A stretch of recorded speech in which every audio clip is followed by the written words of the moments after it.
Hello, welcome back to Wild. My name is Beast, and I don't want to be here anymore. None of us want to be here. If you go down to the woods today, you may not find something you like. Oh well, at Make least that we're gonna be joke. able to get out of the forest today. Ideally. Yeah, if we blitz it, we hope. Escape. It's just like the hit game made from M. Night the Forest. Anyways, the 8th day in the valley. Rain fell in the night, and the morning was cold. My chilled hand trembled slightly as I wrote. Come to think of it, was there even a point to keeping this diary in the first place? Thinking about it would always drain me of the will to write, and I never found an excuse to quit either. My pen moved mechanically across the pages.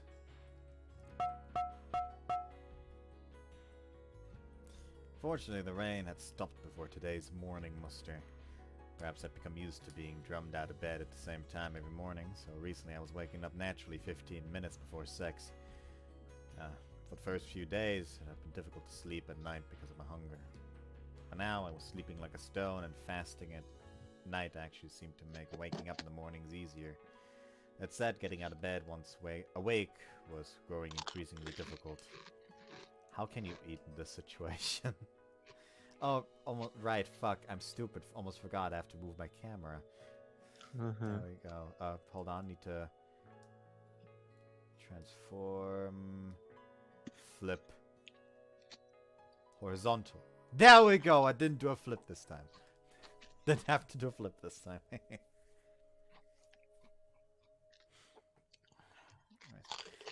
Instead, getting out of the bed once... What's going on? I had no choice but to spend 15 minutes in bed waiting for my blood pressure to rise until I could stand up without instantly becoming lightheaded. This morning, Professor Kazumi's tour of inspection proceeded as usual. The valley was shrouded in a cold, damp mist. As we made our way across the examination line, many of the girls were swaying unsteadily on their feet, their bodies still not fully awake. おはよう、いぶきさん。今朝の体調はどうかしら？まあ、ぼちぼちです。疲れた顔をしているわね。私たちがここへ来て今日で何日目だったかしら？え？あ、8日目？そう、8日目。今朝は寒いわね。昨日と比べてどっちが寒い？昨日はそんなに寒くなかったと思うけど、むしろ暑かったぐらいで。ええ、そうね。お母様はお元気？今年でおいくつになられたのかしら？何急に？いいから教えてくださらない？母は、多分元気。今年で42歳。You know, I know this is supposed to be like a test to check if her mental faculties are still working well and all that. Yeah. Asking for my mother's age would not help with that for me. I already can't tell even if I'm healthy. I'm terrible at remembering ages. Yeah. You must be a riot during birthdays. People have to tell me when there's a birthday coming up. この子の名前は？ Kazuki grabbed my arm and pulled me over. あまね。名字を教えてくれる？スオーよ。だいぶ疲れが溜まっているみたいね。無理もないわ。私たちがここへ来て今日で何日目だったかしら？考えるのが面倒になった？でも考えて。今日は何日目？4日目。あらびっくり。ウェルニッケ脳症かしら？ Smiling brightly, Kazuki leaned over and slowly whispered into my ear. だから言うことをメモして。I hastily brought my pen to the memo pad. Chronic Wernicke's encephalopathy. Oh. Fuck even is that? There. I thought Vernick was a fictional character in a game. Encephalopathy. Wernicke's encephalopathy, also Wernicke's or wet brain, is the presence of a neurological symptoms caused by chemical lesions of the central nervous system after exhaustion of B vitamin reserves, in particular thiamine, vitamin B1. The condition is part of a larger group of thiamine deficiencies disorders that induces Betty in all its forms and alcoholic Korsakoff syndrome. When it occurs simultaneously with alcoholic Korsakoff syndrome, it is known as Wernicke-Korsakoff syndrome. Classically, Wernicke is categorized by a triad of symptoms: ophthalmoplegia, ataxia, and confusion. Okay, now I have to fucking look up what the second two are. Okay. Ataxia is a neurological sign consisting of a lack of voluntary coordination of muscle movements that can include gait abnormality, speech changes, and abnormalities in eye movements that indicate dysfunction of parts in the nervous system that coordinate movements such as cerebellum. And ophthalmoparesis refers to a weakness or paralysis of one or more extraocular muscles which are responsible for eye movement. It is a physical finding and certain... okay.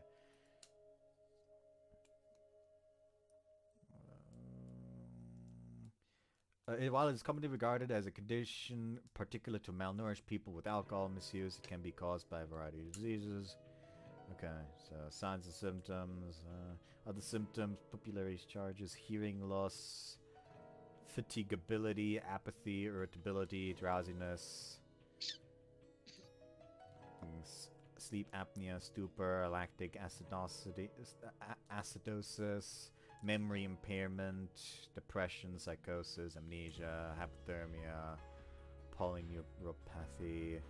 So yeah, we have an idea. Alright, completely off topic, but I decided to get the free sample thing from GamerSubs, try them out, because those with a very keen sense of observation among you may have noticed that I did not open a bottle of alcohol at the start of the recording. That's because I am currently taking painkillers due to having inflamed ears and trying to, contain that before it gets worse. I do, however, in exchange, have energy drinks because I've been sleeping like shit the past few days. That's wonderful. And I'm trying out like different energy drinks right now to see to find one that I, like. Since the one that I like, the past two that I've liked, essentially were just limited stock at the supermarket where I work. Limited time stock, and can't buy them anymore there. So yeah, now I have to find something else. Currently on Booster Juicy and Booster Classic. Since Booster Strawberry Apricot did not taste right.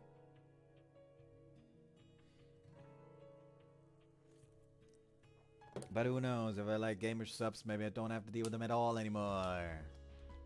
Gamer subs? Yeah, like I said,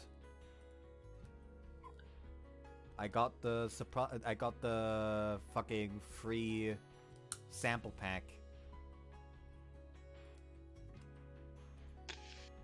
Even already have like a couple of flavors in my sight, since they sound nice. Funnily enough, the flavors include Stephen He's Emotional Damage, since that flavor is strawberry peach apparently, and that sounds like something I'd like. Other flavors that I've bookmarked are Sakura Splash, because that is sour cherry and cream. What about snake oil? I've read through snake oil, and I'm not a fan of apple pie, personally. Nerd. I'm gonna tell JFJ that. Yeah, then there's also Lychee Caffeine Free. That one's just don't even got a name. And God, what was the last one? Hold on, let it fucking load. Maybe I'll fucking remember if it loads. If it ever fucking loads. Why does the GamerSubs take so? Why does the GamerSubs website take so long to load?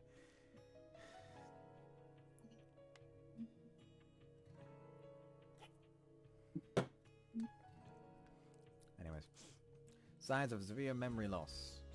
Serious vitamin B1 deficiency.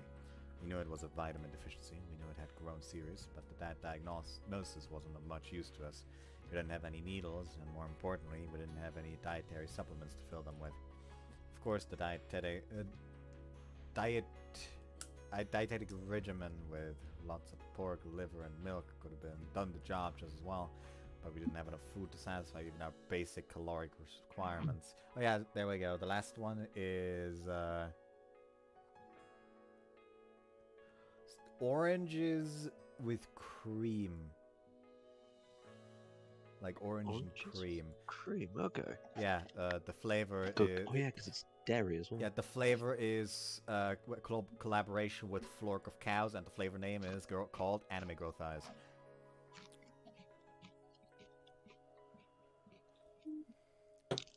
So I'm essentially just like getting the fucking sample pack to see what the fuck's it about. And maybe I'll get that to keep me from falling asleep. The only thing we could do for Ibuki was give her an encouraging thump on the shoulder, and express the hope her youthful resilience would pull her through. None of this was limited to Ibuki Haruna either. The majority of the group was beginning to suffer from vitamin deficiencies, light fever, joint pains, and shortness of breath were widespread. After our standard round of inspection came to an end, everyone dragged themselves right back to their tents. The morning was unpleasantly cool, and the persuasive sense of physical exhaustion didn't help either. Nobody wanted to wander off into the humid forest, where the chilly fog hung thick as a cloud. By the time noon rolled around, the temperature had risen dramatically, and people began to crawl out of their stuffy tents in search of cool air. For another thing, we needed to dry our sleeping bags and mats in the sun, as they'd grown damp from the humid night air and our sweat. Like the others, I pulled the bedding out of our tent, spreading them out on a long flat rock nearby, and naturally I took Kazuki's as well. I began to beat the sleeping bags with a tree branch, dust and dead mites flying out in little clouds with every impact. My stomach growled miserably at the exercise. Just as Kazuki declared yesterday, she had begun to add much of her rations to Hirooka's meals. Of course, this was being kept secret from Hirooka herself. At this rate, Kazuki wouldn't last long, but I told her I was worried she'd laugh off my worries with some cliché about starving samurai making particularly leisurely use of their toothpick, then added that a leader does not need to eat, they just need to act like they're eating. The words had given me a bit of a start. It was certainly true that everyone was relying on Kazuki, but I was surprised she'd come to think of herself as a leader. All of a sudden I heard someone shouting in a clearly angry tone of voice, and my hand stopped in mid-swing. The sound carried well through the humid air. The bellowing voice of our team's advisor, Mr. Ochi, reverberated impressively around the rocky valley.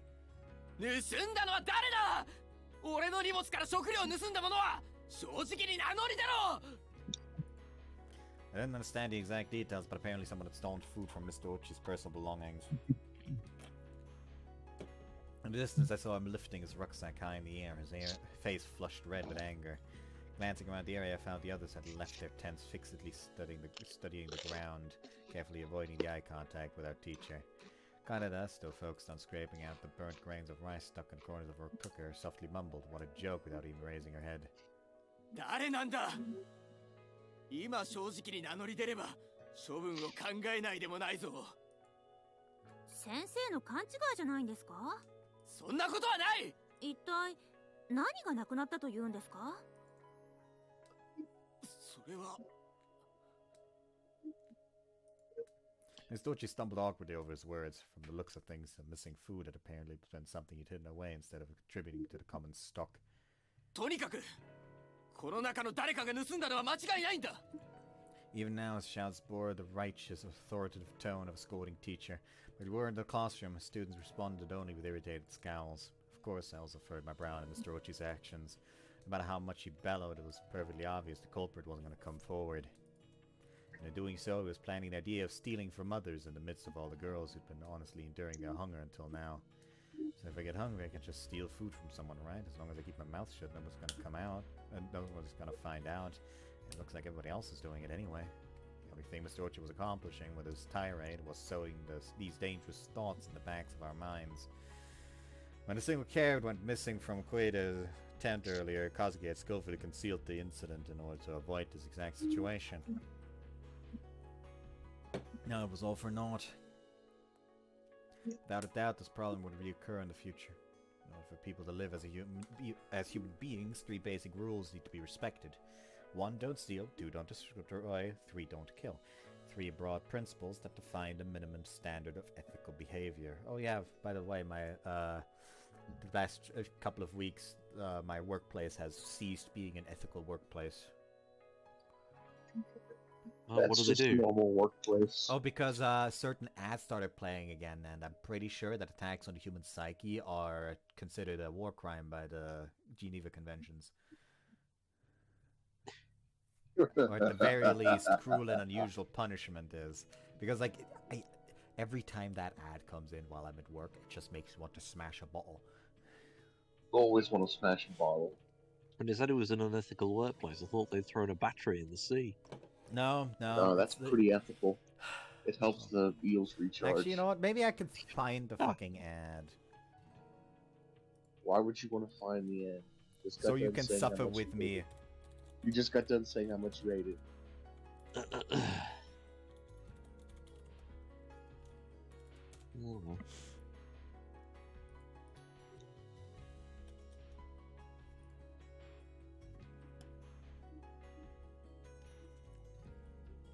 I can't find them on fucking YouTube or anything like that because it's just like a fucking radio ad.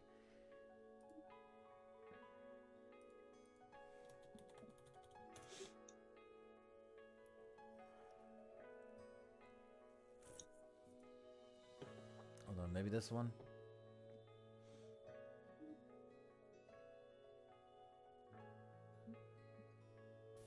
Nine. That's an old one. Oh well, can't find it. Too fucking bad.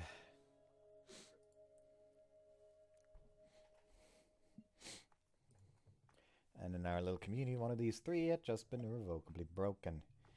They say that liars often end up as thieves, but the opposite is just as true. When we become thieves, we begin to lie. Deceiving and deceived in turn, we snatched food from each other's mouths. Before long accusations fly, thefts become brazen, retaliatory, fist fights break out. In the end, some turn to outright violence, attacking others, destroying their property, taking what they want by force. All trust is lost. If things were to reach that stage, it would all be over. None of us would survive. We would destroy ourselves over scraps of food. Kazuki had anticipated this outcome from the very beginning. That afternoon, I was in the forest with Kazuki, gathering edible plants, brooding on the morning's events. I had long since lost track of how many times I'd asked her the question on my tongue, but I couldn't help myself. We're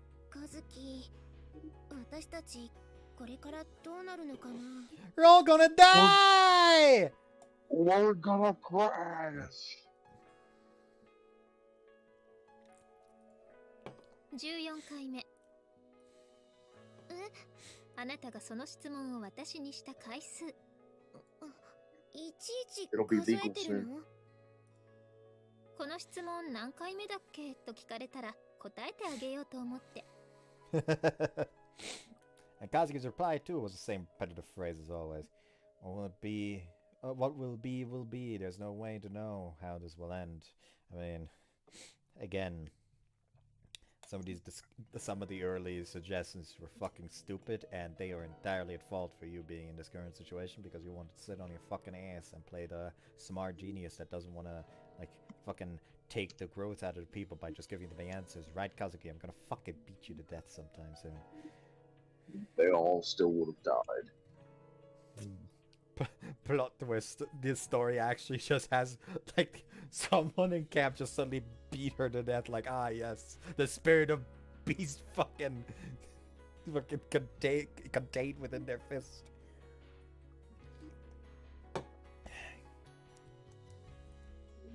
He certainly seemed fond of it, but to be honest, I'd always thought it was a bit of a non-answer. Certainly didn't make me feel much better. オチ先生は明日ここを出ていくそうよ。出ていくってどうして？数日かけて周辺を調べて、なんとか下山できそうな目処が立ったそうよ。Apparently, having finally decided just yesterday to leave and get help, Mr. Ochi had been preparing for his departure this morning. During this And he's process, gonna die first. he noticed the hidden food had gone missing from his rucksack. 先生が隠し持っていたのは合宿の夜にこっそりと楽しんでいた晩酌でビールのつまみにと用意していたミニサラミだったらしいわね。サラミか。 Italian sausage. Ground pork seasoned with spices and cured by drying. Preserved foods like that would make for ideal rations, as it doesn't go bad easily. I would slice it up thinly and drop it on pizza, or maybe mince it and mix it with a big plate of pasta. Just imagining the spicy, salty taste left my mouth overflowing with drool. 誰が取ったのかな。それは重要な問題じゃないわ。オチ先生としては誰も名乗り出なかったのがショックだったみたいね。もう限界だって泣きそうな顔をしていたわ。そっか。That's a valid complaint, Mr. Ochi. From the beginning, Mr. Ochi said he wasn't really cut out for this job. So why, apparently he simply had a hard time dealing with women in general. Why does he attend it? Why the fuck is he teaching at an all-girls school then? Yeah, why did he just throw himself into the viperous nastiness?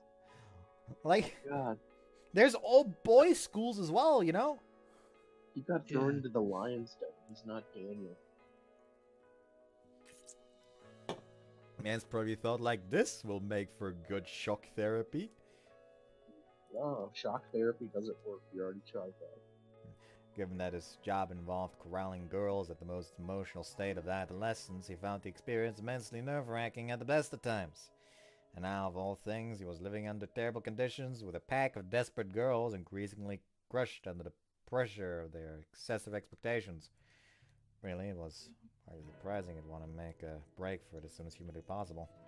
先生がいなくなったら、私たちどうなるんだろう。 Well, he could probably have more food for one. He probably eats the most out of all of them. Yeah, adult male, fucking. I mean, at the same time, he kind of looked like a fucking lanky ass. こういう言い方は先生に対して甚だ失礼だとは思うけれど、体制に影響はないと思うわよ。Oh, poor. To be sure, Mr. Ochi was never exactly a powerful presence. Even during our normal team activities, I'd always thought of him as more of a cushion between the official authorities of the school and the day-to-day management, which was almost entirely handled by our team captain. Still, we had more faith in him than that might suggest. He was an adult with a legal responsibility to us, and as a man, he was better physically equipped to handle certain jobs. His presence here had been subtly reassuring in its way, allowing us to slip back into the comfortably passive role of students. And while he wasn't much for stopping our fights, the fact that a teacher was watching acted as a significant check on our behavior. If Mr. Ochi were to leave the camp tomorrow, we'd lose our only real authority figure. Was there a chance his departure could become the spark that would set off a descent into something uglier? 不安だよ、カズキ。大丈夫よ。もしもの時は私があなたを守ってあげるから。ね。You'd think she was an elder sister calming a frightened younger sibling. Her words were immensely reassuring, but also inspired something very close to shame. It felt as though I had just forced another responsibility onto Kazuki's overburdened shoulders out of nothing more than pathetic weakness. Her face crumpled bitterly, and I could feel tears building in behind my eyes. もしもの時って？ Well, have you ever heard of Lord of the Flies? Don't. Or Lady of the Flies in this case, I suppose. We're all gonna crash. Yeah, no Royal Naval No, Office for you, bitch. I guess since we mentioned Lord of the Flies, who is the fat kid in this instance? I don't know. Mr. Hang on a Ochi? minute, didn't we already go through that the fat person was already dead? Oh, right, yeah. fat person did already die. That was the vice captain. Poor Yeah. girl.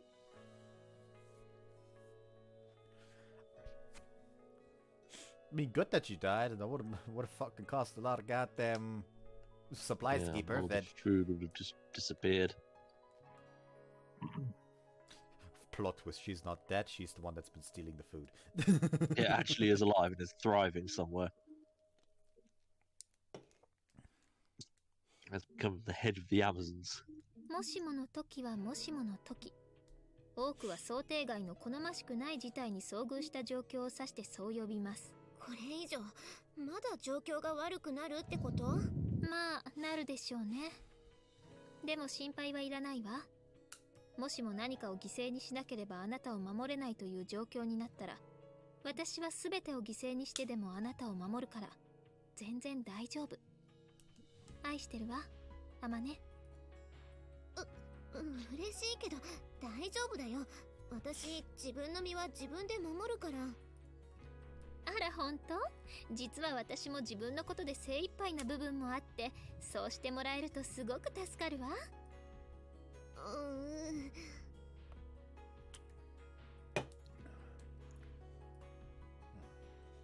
This one is acceptable. It's not.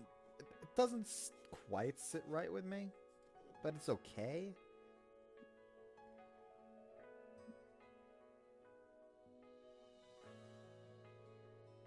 Maybe the regular original is gonna be better. Oh well. I still finished though. Kazik was just affirming with my own words, but for some reason it felt like she was abandoning me. All of a sudden there was a dull pain in my chest. 大丈夫よ。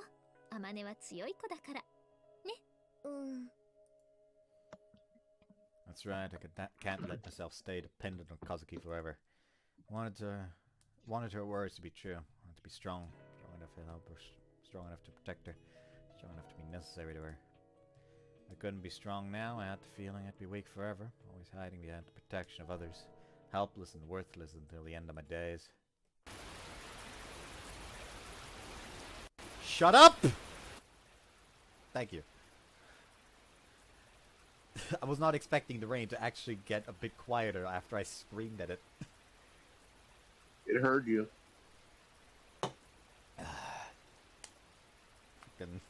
Even the rain fears me. 9th day in the valley. The morning of Mr. Uchi's departure from the camp was unfortunately a rainy one. 先生、どうかお気をつけて。 With the exception of the immobile Hiroka, everyone gathered in the drizzling rain to see our teacher off. Mr. Uchi stood before us, a heavy rucksack on his back, passive to the water running down his glasses. Felt as though I was looking at a young officer about to head off for the front lines. Why is he still wearing his glasses? In such heavy rain, they are going to obscure vision more so than help him see.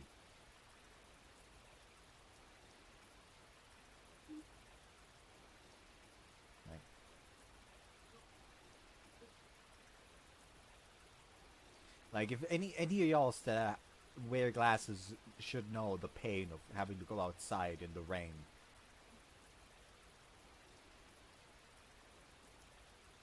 As a matter of fact, there had been some vaguely sarcastic jokes yesterday about making him one of the 1,000-stitch belt good luck charms the Imperial soldiers used to take to war. What the fuck is a 1,000-stitch belt? Hold on.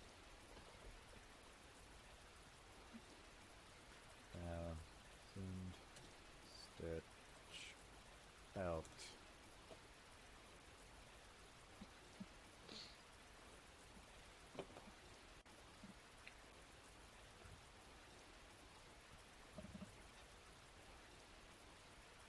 So relaxing, it's rain sound. Seninbari. It does not even have a picture of what it looks like. Anyways, 1,000 is a belt or strip of cloth stitched 1,000 times and given as a Shinto amulet by Japanese women and imperial subjects to soldiers going to war. Seninbari were decorated with 1,000 knots or stitches, and each stitch was normally made by a different woman. The seninbari were typically 15 centimeters wide, ranged from 90 centimeters to 120 centimeters or more in length. Each end of the belt could feature strings, snaps, or buttons that allowed it to be fastened around the waist. Examples lacking these were often tucked into the waist. Very long types of seninbari called tasuki could be worn in a crisscross fashion over the chest, shoulders, and back. Other variations were never worn, but may have been folded and placed inside helmet liners, pockets, or packs.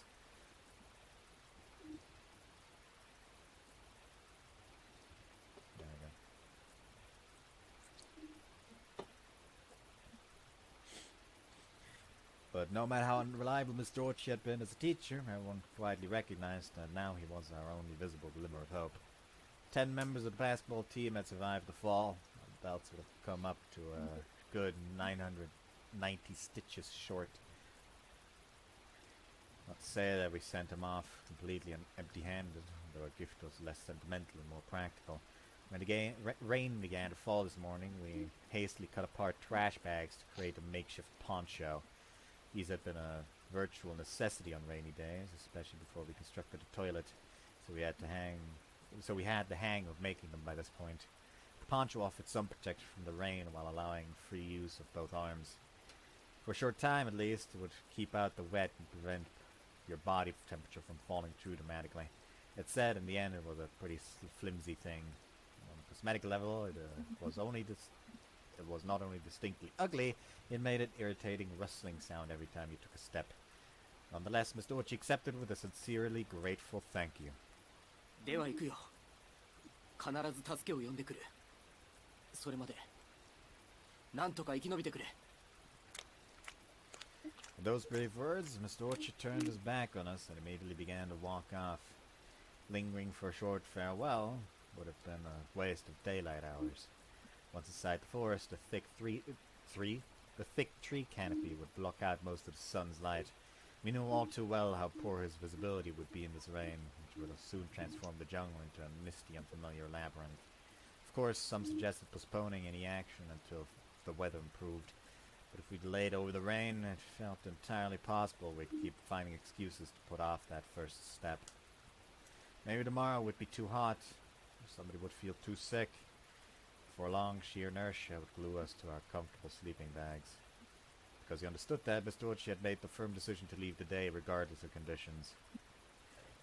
We watched him marching bravely down toward the forest, unable to keep the unease from our faces. If we'd had little rising sun flags to flap around, we wouldn't have looked out of place in a 60-year-old photograph. Tanohaka! Banzai! But unlike the relatives of those doomed soldiers, our anxiety was accompanied by an undercurrent of guilt.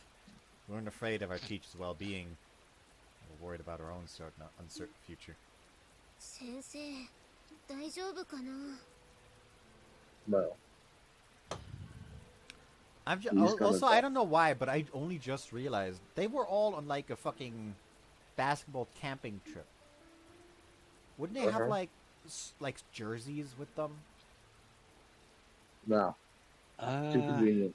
AKA, basketball jerseys at would least have been sweatpants.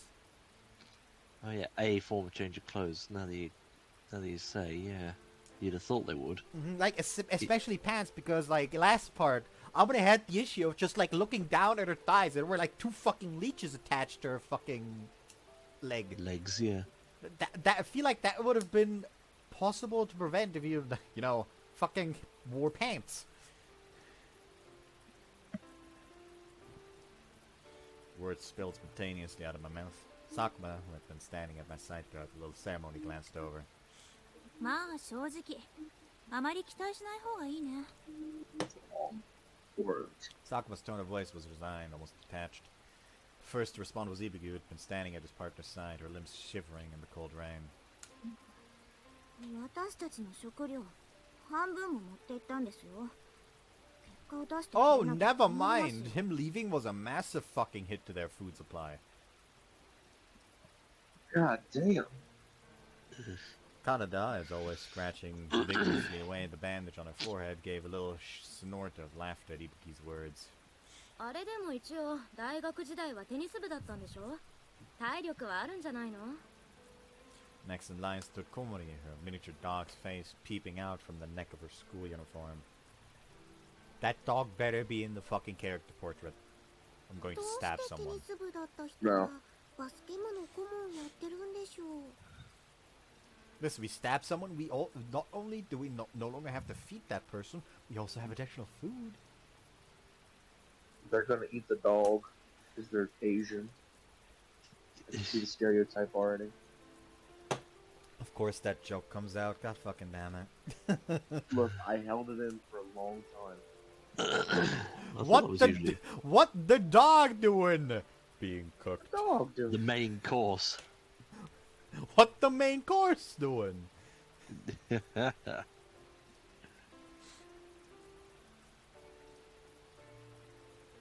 Fucking And a sprint. again, like that voice clip of someone just screaming, "Help! Help me!" But it's a dog, and he's slowly being lowered into the pot. Oh, did y'all see that one video of like where someone just had like a pot, like standing on a table, on a regular table, and they just like put like a bunch of carrots, a bunch of like different fucking herbs in there, and then they like took the puppy from their dog and just like lowered it into the pot, and the dog just like put their paw on their hand as if to stop them. Then when they put the puppy away, the dog just kind of put his own head into the pot. Yeah. I know which one you're talking about. Fucking that dog was ready to fucking be eaten for their kid. 大学のテニス部って要は女の子目当てのナンパな男子が集まる部でしょ。冬はスキー部になったりする感じの。Telling it like it is. Damn, fucking Masahiro fucking spitting acid here. Jokes.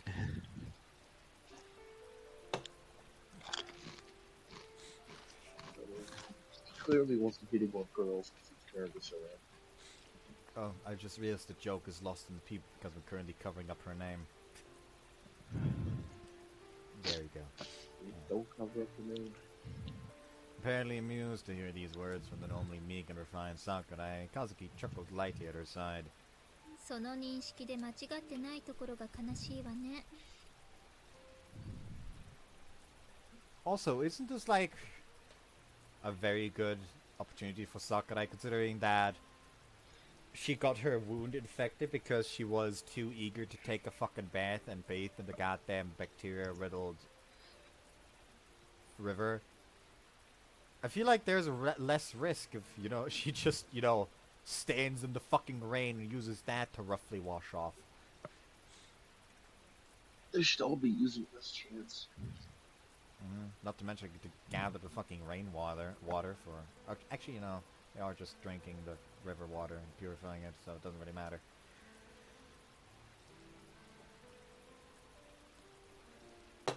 Can we all talk about that one Bear Grylls like men versus woman on an island thing?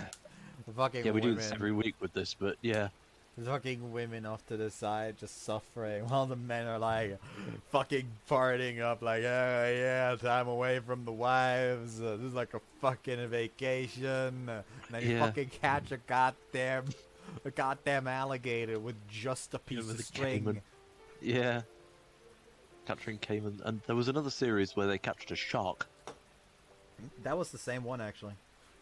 The man No, it just was like a different one. it was like a smaller Either shark. way. Yeah, very still. small shark, but still. Yeah, It's but that's what impressive, that was from nonetheless. the same season. Really? Yeah. Oh wait, of course. Yeah, there were several, weren't there? Yeah. Duh. Like it was literally from the same season. Season 2, I'm pretty sure. Fucking man just comes out of the goddamn ocean holding a fucking shark.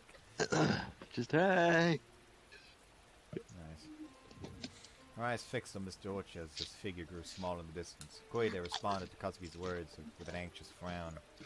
本当大丈夫なのかな。 No. Now that he had set forth, there was nothing more we could do either way. Was in the hands of fate now. Oh no, he's gonna be gender bent. Yeah, he's gonna He's stick good. himself to the top of Siberia.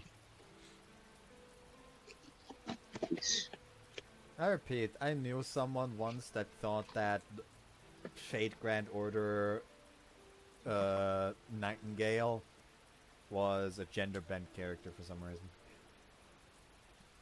Most characters in Fate are gender bent. But Nightingale isn't. Florence Nightingale was a woman IRL. They just like saw the name Florence Nightingale and was like, that's probably a dude IRL, and they just gender bent it again. Nah. Not the case. How do you make a mockery of that? No idea. Just look it up. Sakuma gave a wry little snort. Lately, her prowess at playing cards had allowed her to push most of her chores onto others, and her aptitude was getting increasingly irrelevant as her leisure time grew, and her attitude was increasingly irreverent. あとはもう運布天賦に任せるしかないね。分の悪い賭けだけど、賭けってのはその方が面白いよ。Hell yeah, I love gambling. We did play a bit of Star Rail right before this, so it fits. 遊びじゃないのよ。くだらない冗談を言っている暇があるなら、他にやるべきことがいくらでもあるでしょ。Did you really pull up the goddamn poker game? I did. Alright, we can play a game. はいはい、ごめんよ。Sakuma's typically indifferent response earned her a brief, withering glare. After a moment, hardware acceleration will make this better? No. Don't care.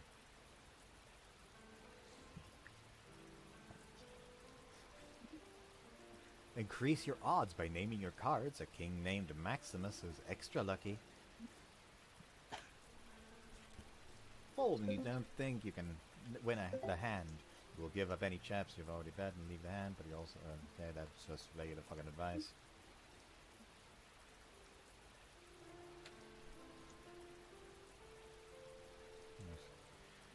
After a moment, the captain turned sharply on her heel and stalked off towards her tent without another word.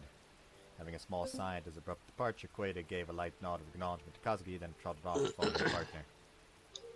なんかさ、坂下を見てると、こういう状況でも怒鳴り散らすだけの人間がどれだけ惨めかって思い知らされるよね。彼女を見ていると、しっかりしなきゃって逆に落ち着いてくるよ。そういう意味では、いい反面教師だ。The game is still fucking loading for me. You should just, close it.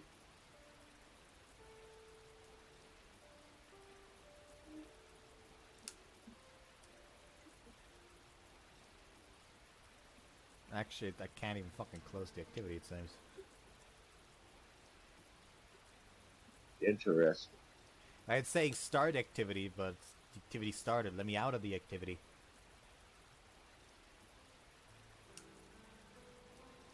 Oh no, there we go. Leave activity. It's not fucking loading anyways. There you go. Being someone simply because they outshout any voices of opposition is to hide the foolishness. Over the days we'd spent here, that realization had sunk deeply into our very bones. In moments like these, everyone's gaze would naturally settle on Kazuki. They turned to a freshman, a small girl no taller than 150 centimeters, with eyes of absolute trust. The third years among us were no exception. The vaguely rebellious Sakuma seemed to have concluded in characteristically happy-go-lucky style that when Kazuki's around, life's a lot easier. And having essentially trusted her life to Kazuki as a patient, Sakurai had even begun to politely address her with an honorific. 言い方はどうあれ、坂下部長の言葉に間違いがないのも事実です。寒暖じみた愚痴り合いをしている暇があれば、食べ物を探しましょう。There was no changing the fact that we'd given half of our already meager stockpile to Mr. Ochi. From today on, our meals would be all the more grimly austere. Even so, we'd only taken enough food for 2 days, along with a whole liter of sterilized water and planting bottles. From a simple estimate of the calories he'd be consuming and burning, he'd last 4 days at the longest. Although Mr. Ochi had estimated 3 days of consistent progress would bring him to human habitation, we all know perfectly well that he wouldn't be able to simply stroll straight through that forest. But he himself was probably more familiar with that harsh reality than any of us, so we kept our silence. ああ、この雨の中、森に入るのか。何言ってんですか。どうせ森に入ってもフラフラしてるだけで、全然働かないくせに。仕方がないよ。私は貴族だからね。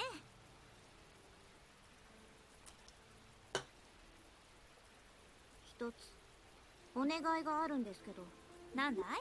言ってごらんよ。一度本気で殴らせてください。いいえ、みんなのために単身森に入った越智先生に代わって先輩を殴ります。それで君の気が晴れるのならそうするといい。あまり痛くしないでもらえると助かるかな。だから髪に触らないでください。Harshly snapping aside Sakuma's hand, Ibuki stamped off towards the forest alone. Not good. Watching her partner go, Sakuma spread her arms, turned her palm to the sky, and offered an exaggerated shrug of the shoulders to no one in particular. But soon enough, she followed without a word. All said and done, they were a friendly pair. Fiddling with her rain-wet bandage as she brushed her hair out of her eyes, Kaneda turned to address her partner, Komori. Staring down at the dog nestled against her chest, Komori answered in an apologetic tone of voice.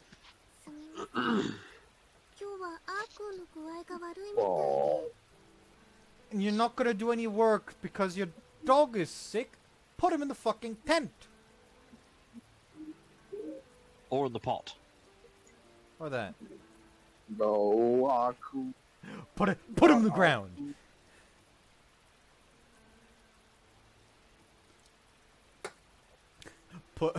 Plant the dog. A dog tree will grow. A dog tree. Dogs don't grow trees. That's not how biology works. Yeah, right. I forgot. They're not fruit. They're fruit vegetables. So that's why you said put them in the ground. またかよ。なんかその犬、雨が降るとすぐ体調崩すよね。やっぱあれか？湿度が高いと前髪が決まんなくて超下げなんですけどみたいな感じになるのかね。No, you can definitely plant a dog. It'll grow into a tree. I have proof. Alright, that's the juicy version done with. Back to the original, which seems to be mainly citrus flavor. Let's see. Huh. Dogwood. Yeah. Hell yeah. It grows dogs. I am actually aware of dogwood. Funnily enough, you want to know how I'm aware of dogwood? How? It's a tree growing outside your house.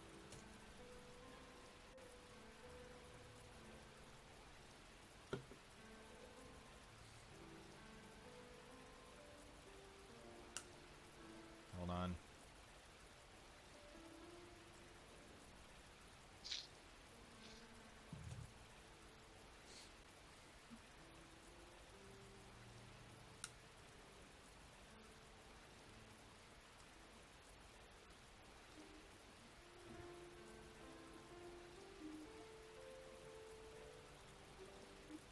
Even better, there's dogwood trees in Japan. Yeah, there's like an entire archetype of these types of cards. Like they're all level 3 zombie tuner hand traps, essentially. Interesting. Yeah, there's also the most infamous, namely Ash Blossom and Joyous Spring. Like the joke with these is that the Japanese name is essentially a word that can be interpreted as two different words.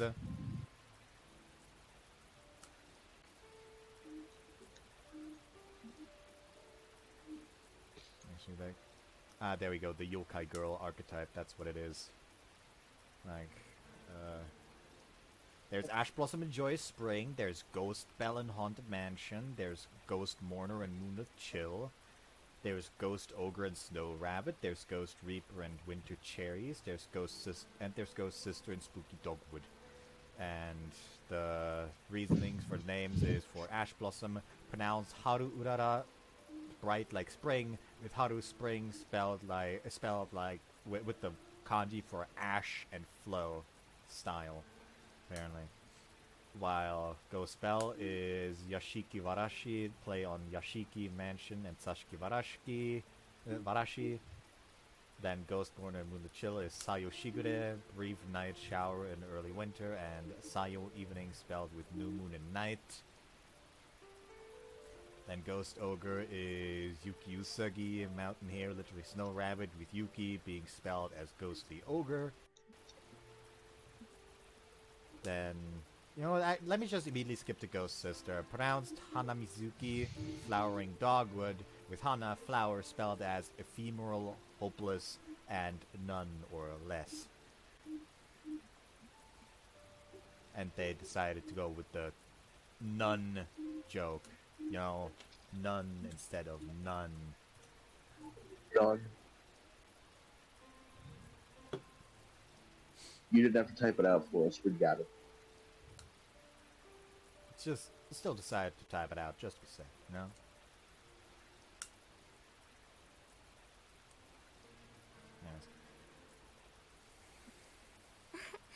まさかそれはないと思いますけど。まあいいよ。今日は私が行くからさ。あんたは犬と一緒にテントで待ってな。 Thus far, the original boost is kind of the best one. Which is funny because I thought I would have developed an aversion to it after that one time I drank it in school. But then again, that's probably because I drank half a liter of the stuff.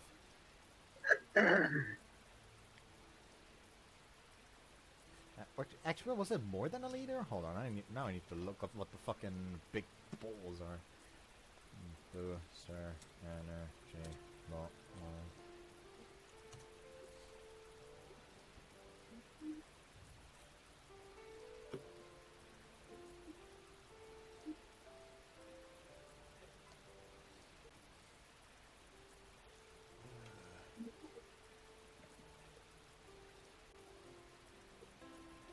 Oh, never mind. One bottle is 1.5 liters, so I drank like 750 milliliters of booster energy one day at school, because my classmates thought it would be funny if they just bought me a 1.5 liter bottle of booster for fucking afternoon classes. Firstly, my German teacher, the first thing he did after the start of class is just sit down in front of the class, just look over the entire class, wait for them to finally shut up, and first thing he said was, "Which one of you fucking morons had the idea and bought him an energy drink?" And the second thing that is mainly the reason why I regret doing that is because going home was physically painful, because it turns out drinking half of a 1.5 liter bottle of energy made it so my thigh muscle, like generally my thigh muscles and like, I keep forgetting the English word for, you know, the back, like on the opposite side of your shin. Help me out here. Hang on. Back, opposite side of shin. The front is the shin. What's the back? Like the wobble, the meat wobble on the back and the muscle. I think that's just... No, hang on, it's not thigh, is it? No, thigh is the buff. It is the bow, it's the top bit, yeah. I've not got a clue. Hold on. I'ma just look up the... I'ma just translate the German word. Calf. I'm talking about the calf. Oh, the calf, that was it. Yeah, but yeah, like my calf would like all the muscles in my calf refused to relax. They were under constant tension the entire way home. That was painful. Wow. Like imagine literally spending like almost 2 hours, but your calf is under constant tension.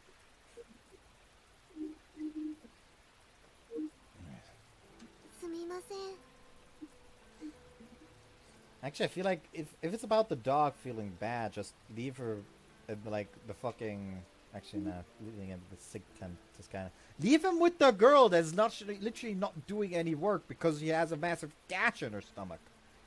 Give the dog to Sakurai to watch over. She's stupid.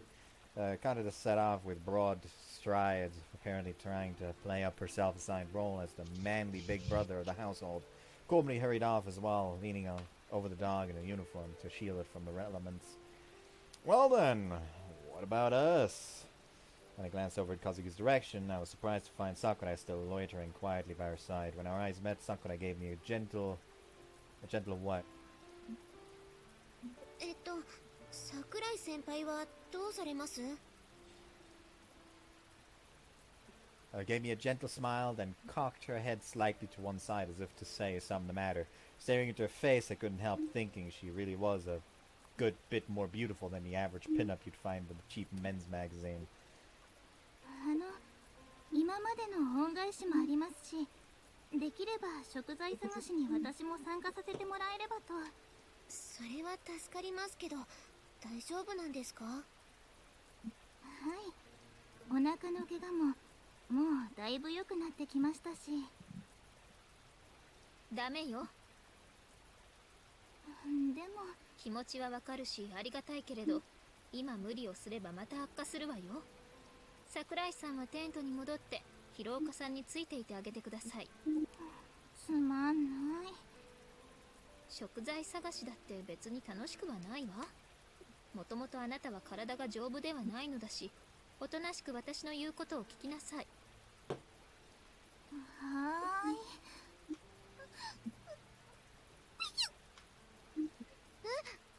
今の何？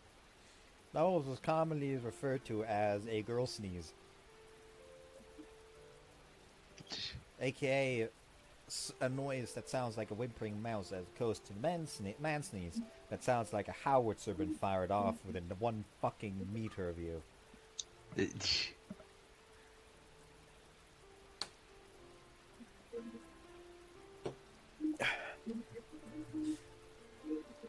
くしゃみよ。でも今ペキュって言ったよ。一見すると欠点が少ないように見える桜井さんだけれど、どうにもくしゃみが変なのよね、この人。気にしてるのに。いいからさっさとテントに戻りなさい。この上風邪をひいたりしたらまた私の仕事が増えるじゃないの。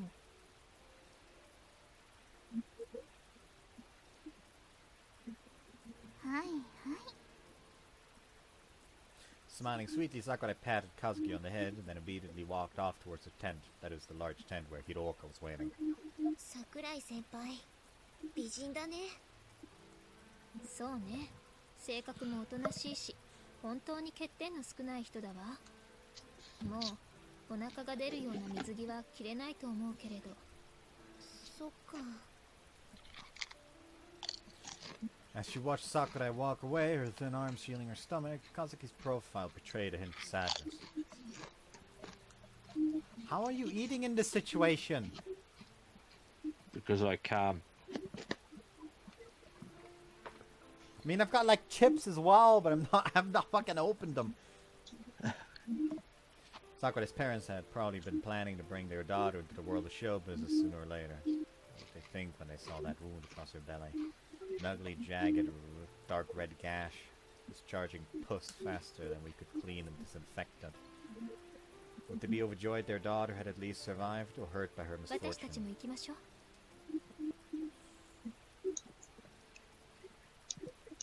Well, they're gonna be hurt by the misfortune that their daughter fucking died soon.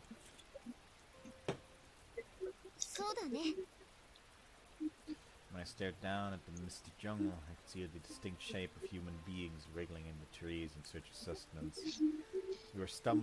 We were stumbling in fog, nothing to guide us, nothing but the unknown ahead, clawing desperately for survival. How long would this go on? How long until fortune smiled on us? How long until we could rest? What will be, will be. There's no way to know how this will end. For now, we just need to do what we can. For now, those words were still enough to keep my feet moving. I was beginning to feel that the limits of my endurance might be approaching. Even so, as Kazumi Kazuki made her way down the valley, the only thought in my mind was to follow her. And now I'd stopped even considering any other course of action. Shut up!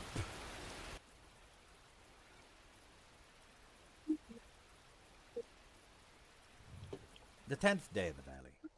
また雨だ。もううんざり。雨が降ると途端に体がだるくなる。頭が重い。In this situation, just leave a bowl outside your door. テントの中にいても雨は Free どんど rainwater. ん染み込んでくるし、慢性化した湿気が原因なのか、苔だかカビだかの青臭いような匂いがますます濃くなってくる。ここ数日の雨の様子はほとんど梅雨の様相だ。今度の雨は相当にしつこい。当分やみそうもない。テントを叩く雨粒の音でなんとなくそうわかる。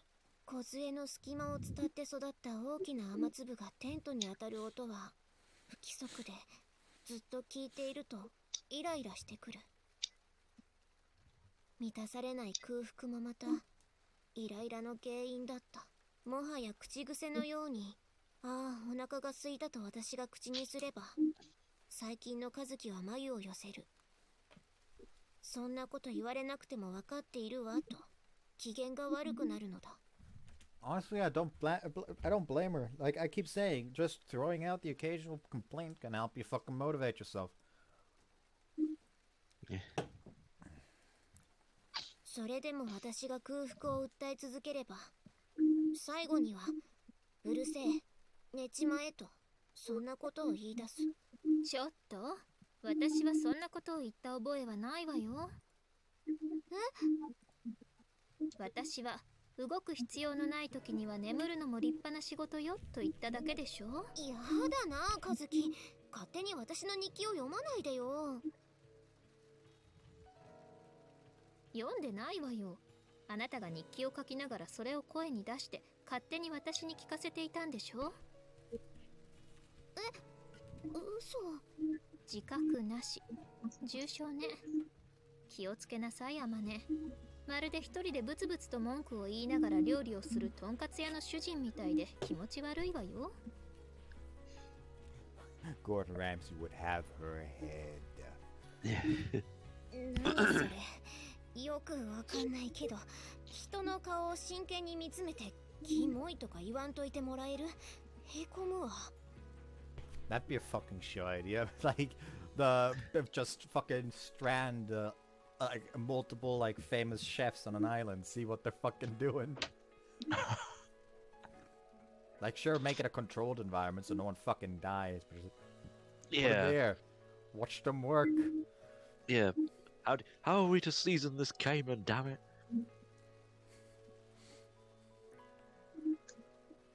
Question, how does one season a caiman anyway? With salt and pepper. Yep. If you have salt and pepper on an island. Use salt from the ocean. Oh yeah, sea salt. もうでんでん虫飽きた。っていうか、虫以外のものが食べたいよ。カタツムリは陸外よ。まあ、貝は虫じゃないのかと言われると微妙なのだけれど。それよりあまね。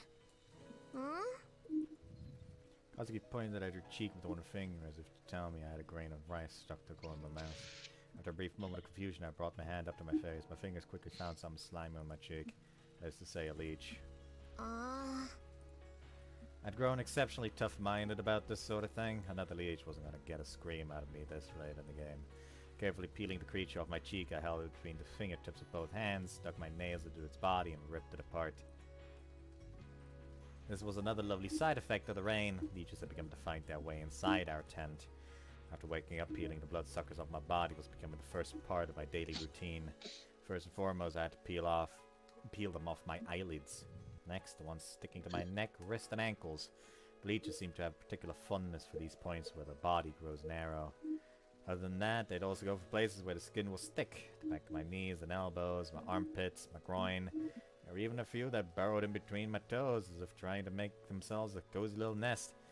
The first few times this happened, we'd shriek hysterically when we woke, but after a few days we'd lost the will to even moan.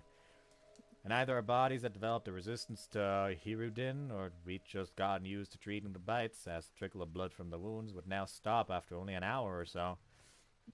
Kazuki speculated our growing sodium deficiency might be affecting the salinity of our blood, but there was no way to tell for sure. As the days crept into evening without a break in the rain, Kazuki and I headed to the large tent in order to visit Hiroka and Sakurai.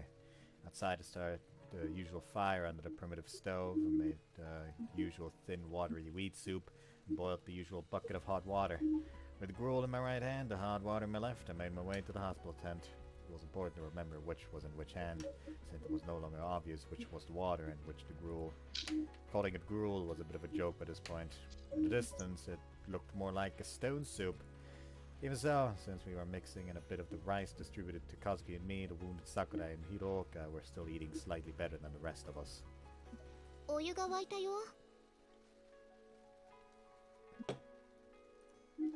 ありがとう、アマネ。そこの手ぬぐいを熱湯で消毒して、広岡さんの体を拭いてあげてくれる？うん、任せて。Kazuki didn't turn around when I entered the tent. She was steadily unwinding the yellow-stained bandage from Sakurai's stomach and removing the gauze from her wound to be replaced. We'd washed the gauze over and over in boiling water to the point it was beginning to blacken. It made for all the more striking a contrast against the yellow pus that permeated its surface. No matter how many times we carefully disinfected Sakurai's laceration, the suppuration wasn't showing any signs of stopping. If we weren't in this situation, it surely wouldn't have been difficult to treat. Given our unsanitary conditions and utter lack of medical supplies, we simply couldn't stop the bacteria from multiplying. Above all else, the patient wasn't getting the nutrition her body needs to fight its way to recovery. When I reached out for the dirty gauze in order to sterilize it for reuse, I noticed something squirming on its surface. It was a maggot, thrashing its fat little body madly from within the depths of the pus that had soaked into the gauze. It almost seemed to be consciously trying to crawl back towards Sakurai's stomach. こっちはいいから、広岡さんを。Immersing the washcloth, a strip of cloth cut from an old t-shirt, in the hot water, I left it to soak and began to unbutton Hiroka's uniform. First, she'd been quite embarrassed to be seen naked, but by now she's admitted quietly without even squirming. Might simply have lost the energy necessary to feel shame. Hiroka's chest had withered dramatically since the first time I'd wiped her clean. Her ribs stood out distinctly against the surface of her skin. And that skin was mottled here and there with small white flecks. Small fuzzy little spots could be dusted off by hand. At first I thought them to be something like cotton dust from her sleeping bag, but when I asked Kazuki, I learned for the first time that mold can grow on a living human body.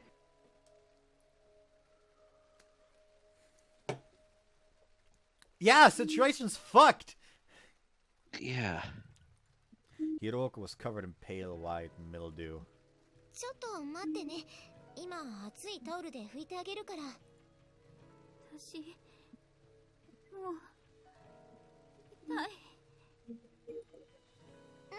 何？なんて？ Hiroka's dry, cracked lips were moving slightly. I lowered my ear to her mouth. 私もう死にたい。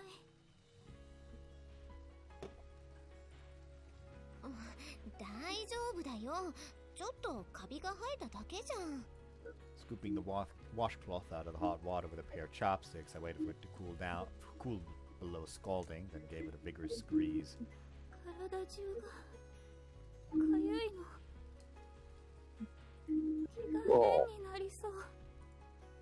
我慢して。今きれいにしてあげるから。 Dropped the moderately hot towel against Hiroka's body, began to wipe.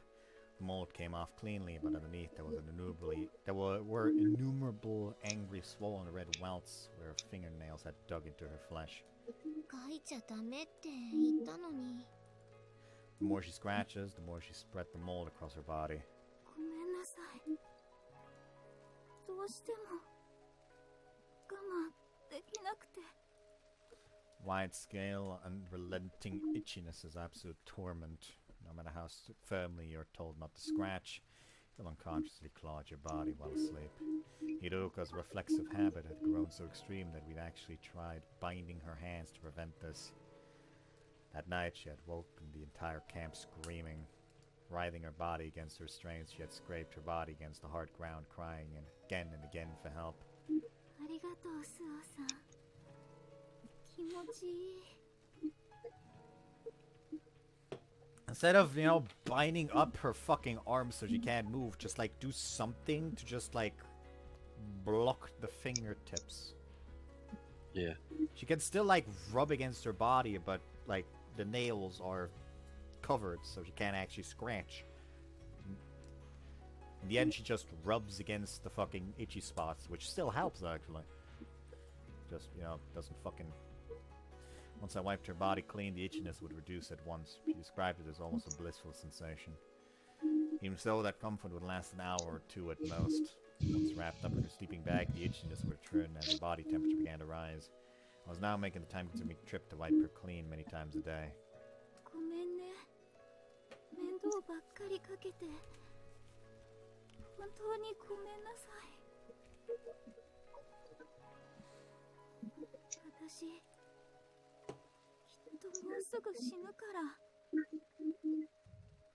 それまではごめんね。大丈夫だよ。そんなこと言っちゃダメだよ。体を拭いてあげるぐらいいつだってしてあげるから元気出してよ。If anything, it was bitterly sad to know there was nothing more I could do for her, no matter how hard I tried. スオさん、私。 この恩は必ず返すから。うん、そうして。そのためには絶対に生き残らないとね。私死んでも絶対にこの恩を忘れないよ。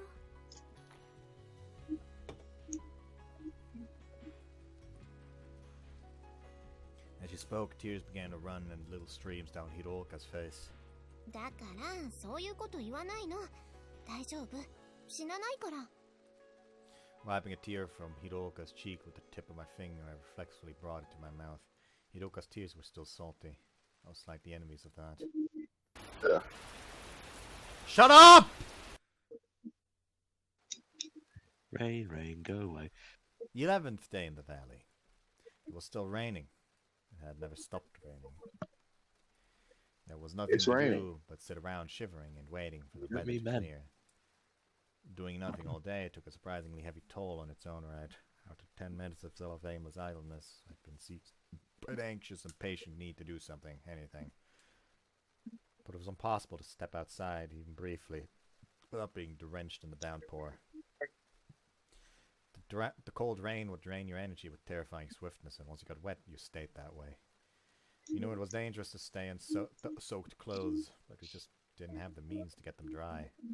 The constant seeping rainwater had begun to corrode the thin material that made up the bottom of our tent. Lying down, even with the buffer of the sleeping mat, would leave our whole body sopping wet. I had no choice but to sit and wait. In the afternoon, the rain slowed down to a heavy drizzle.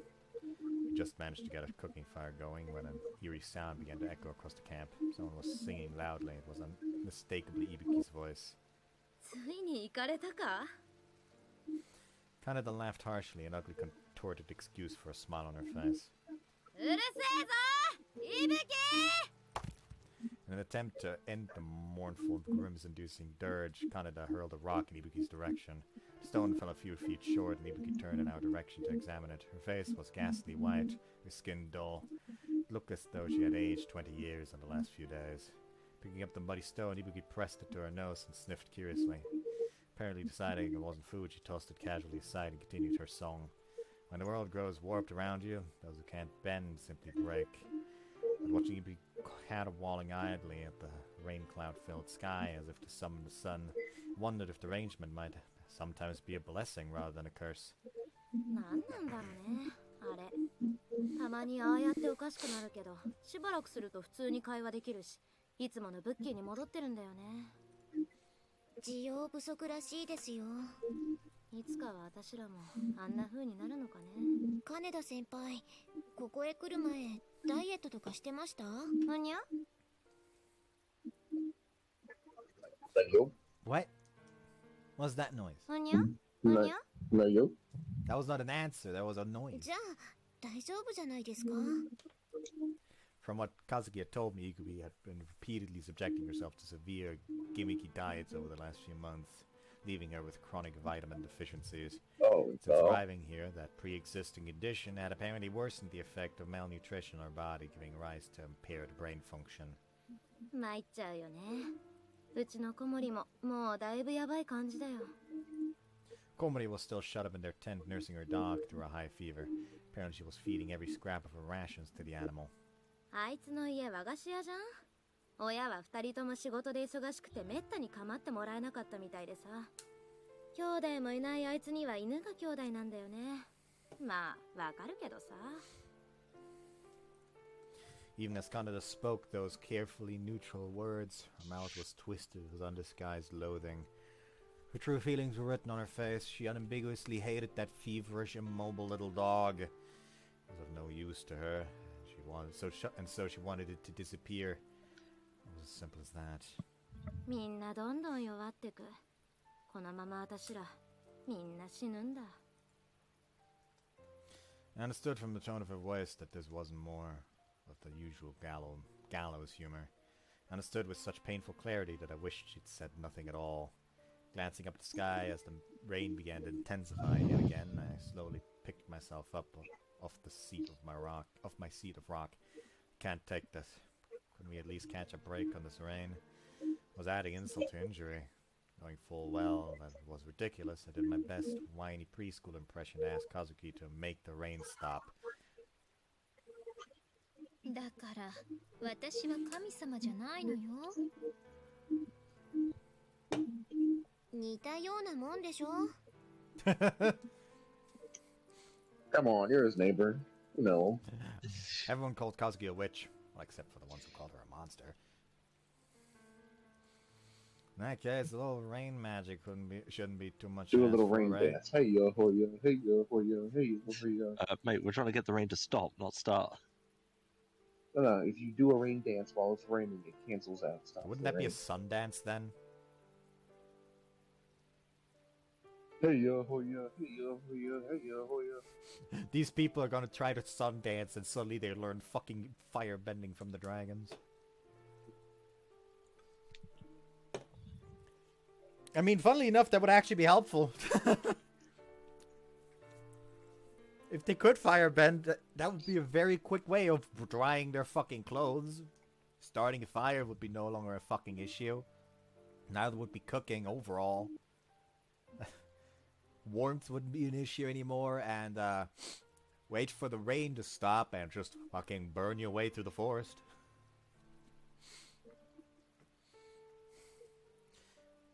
In response to my challenge, Kazuki closed both eyes and exhaled heavily through her nose to say, "Oh, very well then," and lifting arms towards the sky, she spoke to the heavens. To wit, "O rain, I commend ye to begone." An exceptionally half-added command that dissolved into an open-mouthed yawn at the end. I appreciated that she was considerate enough to play along with my nonsense, but if she was going to bother, couldn't she at least pretend she was taking it seriously? But well, as it turns out, an hour or so after that, maybe the rain really did come to a sudden stop. You had to laugh. Kazuki craned her neck back, idly gazing up the clouds as the clouds flowed peacefully by. 何でも試してみるものね。 And spoke characteristically impudent words in her characteristically sleepy voice. Staring at her face from the side, I felt the hairs on the back of my head stand up. The witch theory was seeming increasingly plausible. Not that. It was my sun dance that helped. Not that, on reflection, I really cared if she was some sort of black magician. It'd be nice to have one of our on our own side right about now. If I ask her to spirit anyone to safety for her next trick, I wonder what happened. Don't have enough mana. After all, looked over at Kazuki debating whether to throw this new challenge to her, but before I could decide, she stared up into my eyes and spoke. 全員は無理。そう言ったはずよ。だから、私が質問する前に答えを先に言うのはマナー違反だよ。あなたは考えていることがすぐに顔に出るから分かりやすいのよね。It can't be everyone. Her tone of voice was surprisingly breezy, but somehow also exceptionally firm, as if the outcome was set in stone, as if she was merely repeating an established fact. Kazuki's internal calculations must have established something very close to a 100% possibility that more of us would die in this place. I repeatedly asked her about the details of her predictions, receiving only variations of the frustrating non-answer if I told you the future I've predicted would change. When I finally told her that changing this future sounded like a pretty good idea to me, she coolly replied, even if it would mean none of us survive at all, and I found myself at another loss for words. Well, maybe not other. It was still one all reliable that came to mind. で Don't look at me like that. I'm perfectly aware that I'm an idiot. I have to rub it in. Even now, Kazuki said the possibility of everyone surviving wasn't quite zero. By believing in those words, I could hold on to hope. If I had hope, I could find the strength to go on. Yeah, that's right, I have to be stronger than that. But it was hard. It was very hard. A full 2 days had passed since Mr. Ochi left the camp, and as always, there were no signs of rescuers active nearby. Naturally, our teacher hadn't returned either. Oh, hey! New CG! I don't like this CG. I wanna go home. I mean, the dog is looking surprisingly plump still. I want the old thirst trap CGs back. I like those better. Mr. Ochi lying dead in a... Is Mr. Ochi lying dead in a ditch somewhere? Maybe he's gotten some safe place and just abandoned us here. Now, what do we do if he never comes back? Amid a flurry of aimless speculation, we passed the day waiting for help to arrive. They didn't come today, but they'll definitely come tomorrow. They didn't come today either, but they'll probably come tomorrow. Mr. Ochi said you'd get help no matter what when he left here. Not even half the group really believed it, but even so, somewhere deep down, every one of us was clinging to that glimmer of hope. Maybe, just maybe, he'd save us all. That maybe grew feebler by the day, eroded by cruel reality. Even as we came to understand that waiting would only bring us slow death, we clung to that shred of hope, piling speculation upon speculation. We built excuses out of sand. We convinced ourselves it was too early to decide. We stayed where we were, and we waited for nothing. Trapped in oblivious lethargy, we lived for nothing but to avoid death. When our stomachs growled, we chewed on blades of grass and insects, and our throats were parched. We gulped from the first puddle of dirty water we saw. Naturally, it wasn't long before our stomachs turned violently against us. Somebody said chewing bamboo charcoal might be effective against diarrhea. Within hours, everyone's mouth was stained black. We searched and searched for anything edible. As long as it was digestible, we ate it. Counter-Strike 2, McLovin. Thank you, McLovin. Right. Actually, you know what? Nah, we need the levity of that popping up every now and again. I'm not going to set to invisible. We need that comic relief right now, please. Yeah. Anything and everything. The rest of our time was spent lying in our sleeping bags, stroking our cramping weak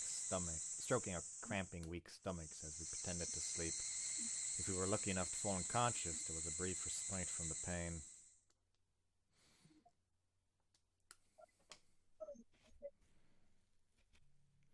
The 12th day in the valley. Lately I was waking up every morning from dreams of food. Walking in the forest, I came across a trailer cart with broken wheels. When I drew close and looked over the edge, there's a huge cardboard box full of canned food just sitting inside. Not just full, bursting to the seams. There are dozens of cans in that box. Beef boiled with soy sauce and ginger, mackerel cooked in miso, and even canned peaches and pineapples. Untucking my shirt to make a pouch, I cautiously loaded full of cans, making sure to stay alert and keep an eye on my surroundings. If I bring all this back, everyone will be able to eat until my stomachs are bulging. What a fantastic windfall. The look on their face when I come back. Not to worry, we have a can opener. But seriously, what was a bike cart doing all the way out here in the mountains in the first place? Moment after that, doubt flashes through my mind. I abruptly realize, oh, it was a dream. Anyway, I'll just take these back to camp for now. Let's all gorge ourselves until we can't eat another bite. I tried to focus on that thought, but once the first realization hit, I could never manage to fall back into the illusion. Mostly, I would wake up with a start at this point. The instant my eyes opened, my stomach began gurgling violently, and the retching physical pain of it twisted my face into a miserable grimace.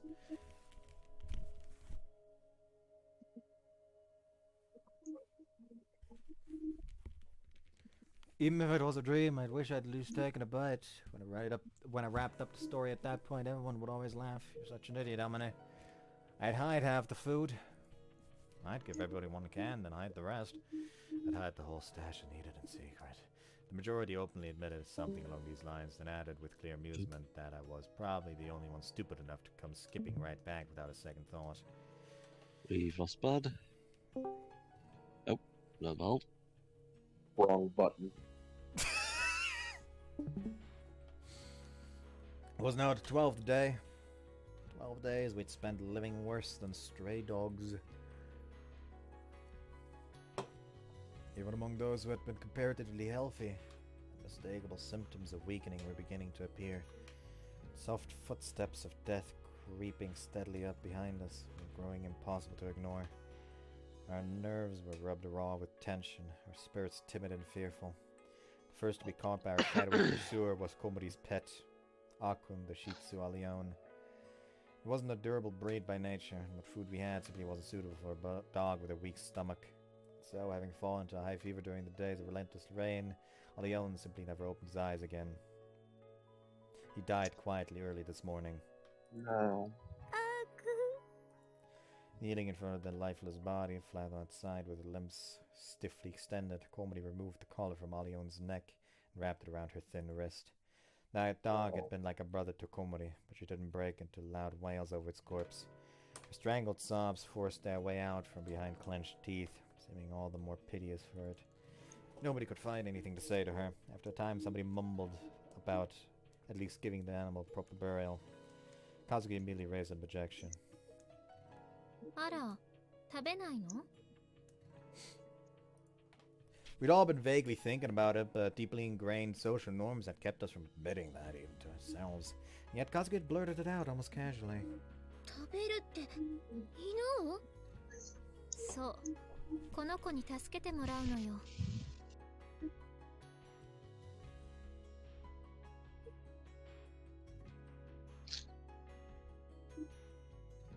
At Kazuki's typically cold words, every one of us sharply drew breath. Eat. Yes, there was nothing in the world we wanted to do more at this moment. The dog in front of us was nothing but a corpse. But it was dead, it was no longer a dog, it was meat. Would it be okay to eat a dog that died from sickness? It was Kazuki's suggestion, so presumably it was safe, but surely we couldn't start talking about this right in front of the grieving Komori, and this whole idea just felt so wrong. We all hesitated. The silence grew. To be honest, we wanted to eat it, but something inside us was still offering considerable resistance to the idea. Nobody could make up their own mind. All eyes settled on our last remaining formal authority figure, Captain Sakashita. そうね。彼女の意見が正しいわ。食べましょう。No. From the expression on the captain's face, those undeniably callous words must have tasted bitter in her mouth. Komori jerked her head up as if stung, and slowly turned from side to side, looking into our faces one by one.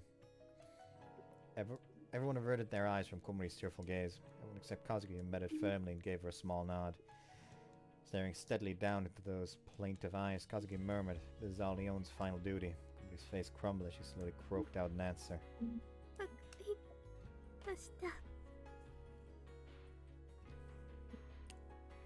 Inhuman.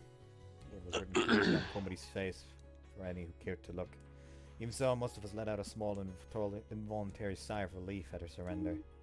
だったら虫が湧く前に肉にした方がいいわね。 But that relief was short-lived. Kazuki's words once again left all of us frozen I like hate stones. this. Right, if we're gonna eat that corpse, we'd have to butcher it first. There was no choice. We'd had to pluck the hair from the dog's body and carve it up using a knife. But of course no one wanted that job. Again, we looked at Captain. Biting her lower lip, the Captain looked in turn to Kazuki. Finally, Kazuki closed her right eye and tilted her head slightly to the left. 皆さん、じゃんけんってご存知？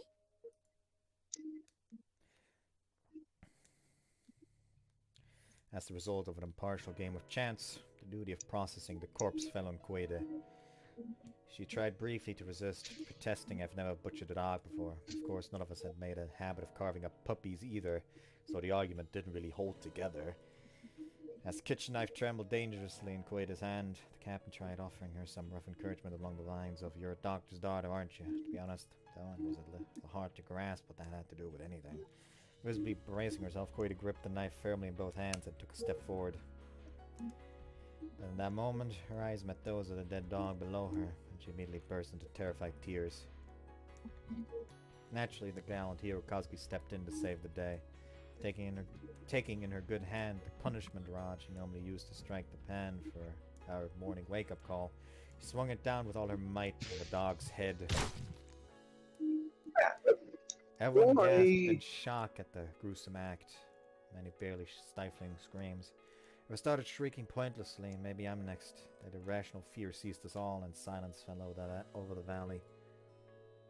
これでもうどこが目なのかわからないでしょ？頑張りなさい。 No, I hate this.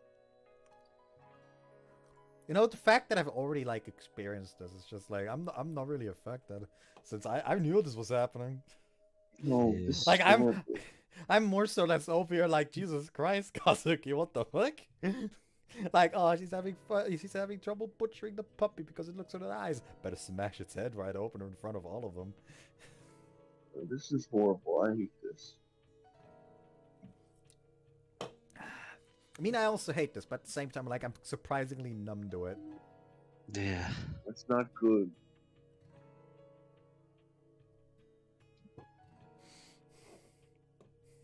You know, like, if you really think about it, there's a certain comedy to it. No, there's not.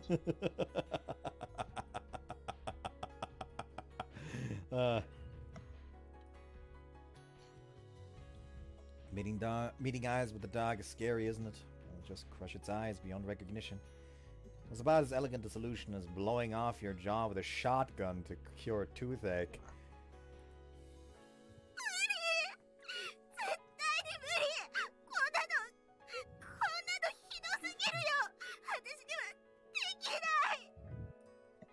私がやってもいいけど、私がいなかったらどうするの？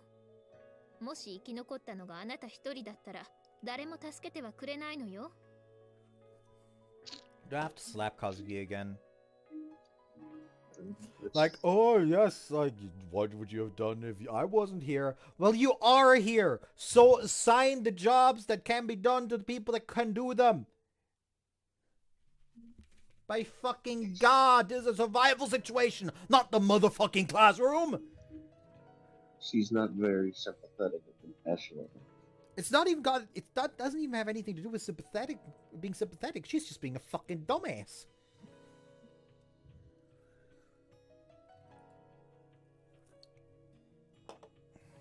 As she spoke, Kazuki tossed her wooden sword aside and took the kitchen knife from Koide's hands with a disdainful little snort. Everyone's got their hands full with their own problems right now. No one's going to protect you. If you're weak, you're simply going to die first. Kazuki might not have said it point blank, but her meaning was all too clear. We studied the ground at our feet in silence. Strong eat the weak. Men and beasts, insect and plants, all live and die by that rule. Many hissed about Kazuki's cruelty in low voices, but her powerful words and unhesitating actions left no room for open objection. Kazuki possessed not only the decisive personality of a leader, but also the ability to inspire fear characteristic of a ruler. Everyone would only hang their heads and obey. あなた、随分と素敵な人ね。でしょ？あなたの彼氏にもベッドで同じことを言われたわ。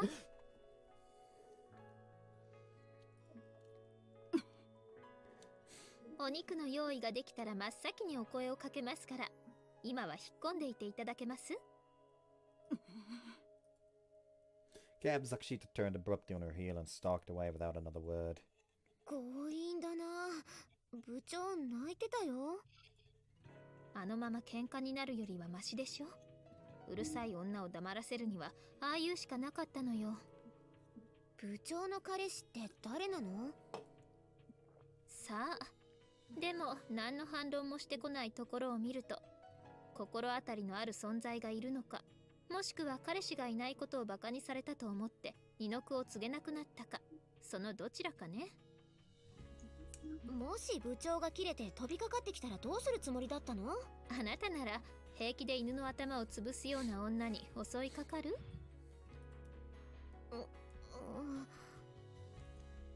つまりはそういうことよ。I don't like this method. 全部計算していたのね。それは買いかぶりすぎよ。部長に襲いかかられる確率もゼロではなかったわ。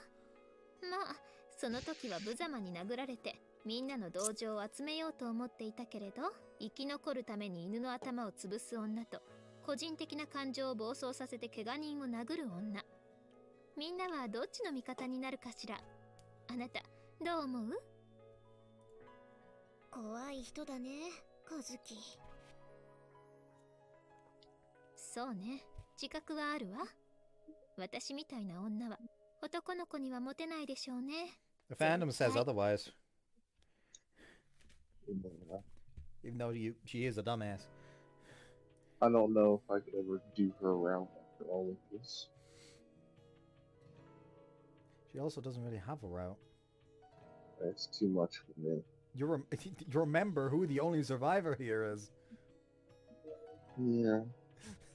like what you planning to do? Date the corpse? No.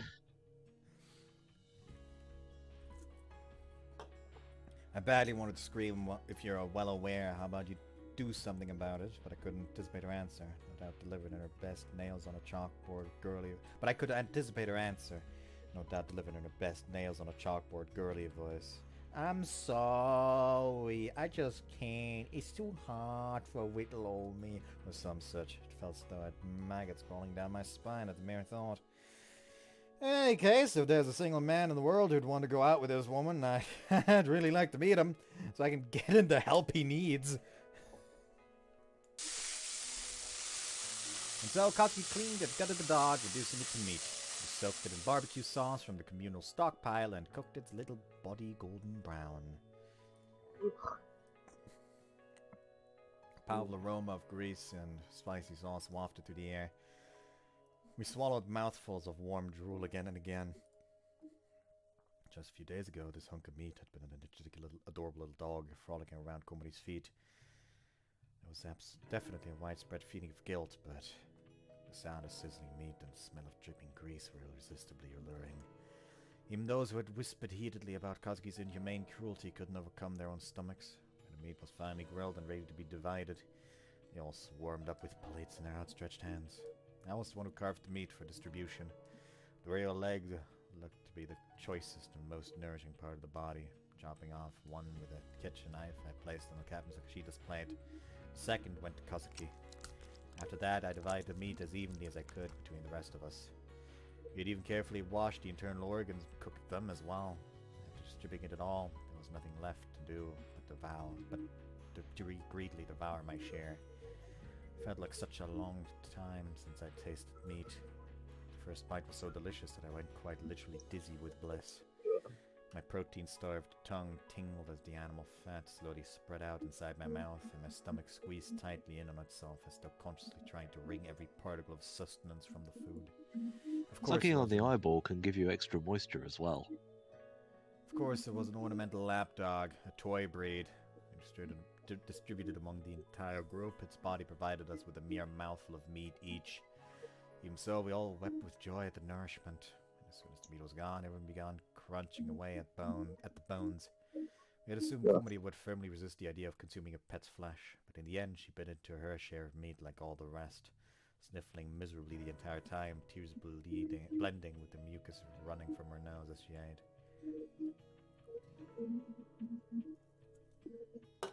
That one mouthful of meat kept us alive for today. I don't think we'll ever forget that taste for the rest of our lives. him if we want to. Makes sense why she isn't a fan of meat now. I don't want to think about it. The 13th day in the valley. It happened far too suddenly. Komori-san, who seemed perfectly fine just a moment before, crumbled limply to the ground. For a moment, everyone turned their heads at the sound. Everyone who turned their heads at the sound was simply dumbfounded. Komori? Kaneda called out to her partner, but Komori gave her no response. Her body had begun to touch convulsively on the ground. Komori hadn't fainted from lightheadedness or anemia. She was thrashing her body spasmodically, as if she had been possessed by some malevolent spirit. It was at once bizarre and terrifying to watch. Kaneda, suspecting an epileptic seizure, forcibly pinned down her partner's body from above in an attempt to keep her from hurting herself.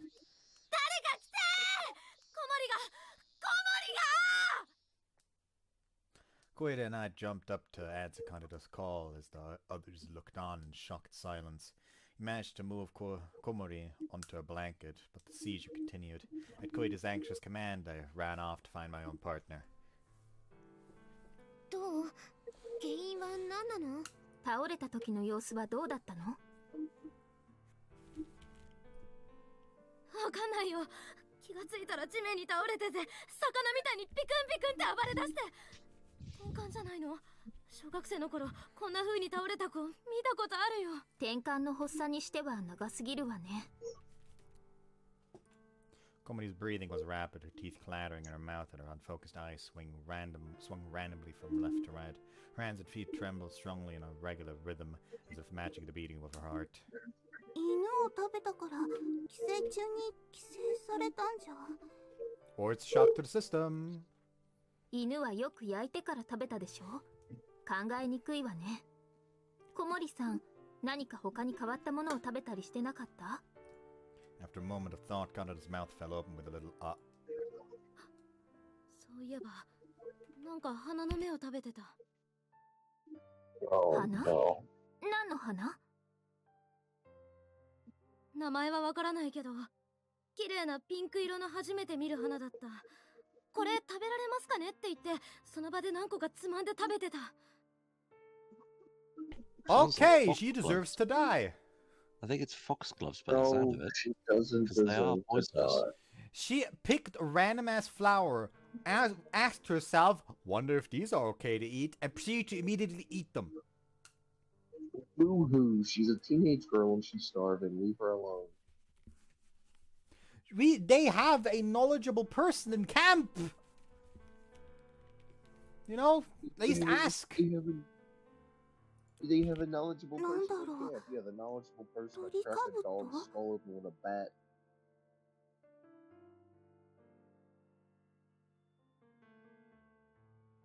My hair keeps annoying me again right now. Leave the poor girl alone. トリカブトの花は紫色だから、ジギタリスかもしれない。Bear glove. Kazuki laid a hand on Komori's trembling forehead. 熱があるわ。水分をたっぷりと取らせて、体を温かくしていっぱい汗をかかせるしかないわね。それで治るの？悪いけど、他には何もできないのよ。何にせよ、これに懲りたらよくわからないものをつまみ食いするのはやめなさい。Under these starvation conditions, it was inevitable that our immune systems would grow weak. Recently, drinking water raw had become common practice, so no one wanted to waste time boiling it when they could be searching for food. When foraging in the forest, many would pop even totally unfamiliar plants into their mouths if they looked vaguely edible. By now, disease is so mild that to a normal person probably wouldn't even notice. By now, disease is so mild that a normal person probably wouldn't even notice them were potentially life-threatening to us. That was how weak we'd grown. As we slowly carried Komori's quivering body into her tent, we could only grind our teeth at our powerlessness. 風見、ちょっといいかな。 We just left Komori to rest when Sakuma called out to us. なんか、息吹の様子がおかしいんだよ。 I had a very bad feeling about that. The moment we followed Sakuma into her tent, that presentiment was realized. What the fuck is that one? ねえ、今日は何日？私たちがここに来てから何日経ったのかな。 Wrapped up in her sleeping bag, Ibuki stared intently at a point on the tent's canopy, smiling slackly at nothing in particular as she spoke. 今日は何日？ The 4th of July.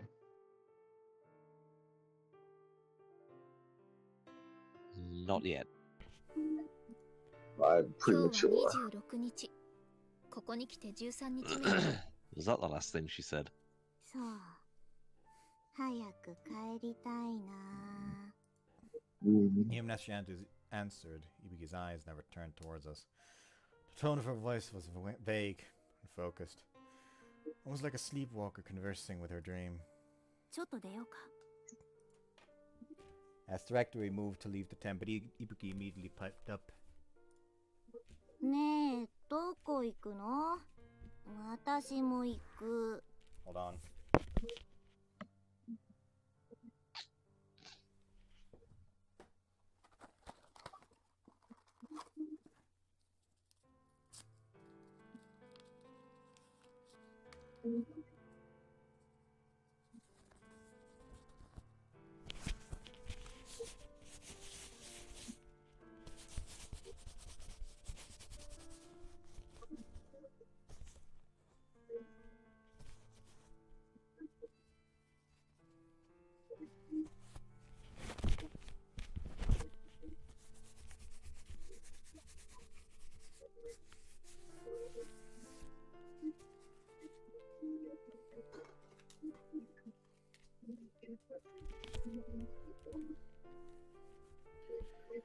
Okay, maybe it'll be better now. What was it you just done? I grabbed some wet wipes and wiped off my fucking headphones. In hopes that helps a bit. Even And if it only did. a little. Come on, there we go. すぐ戻ってくるよ。おとなしく寝てな。今日は何日？ 26日だよ。そう。早く帰りたいな。参ったよ。今朝からずっとあの調子なんだ。いつもならすぐに元に戻るのに、今日はもうずっとあんな感じだ。どうすることもできません。ここには薬もなければ自己回復力を上げるだけの需要もないんです。このまま腐るに任せるしかないのか。見ていることしかできないのか。申し訳ありません。君が悪いんじゃないさ。無理を言っているのは私だ。すまなかったね。Yes. The fuck stuff.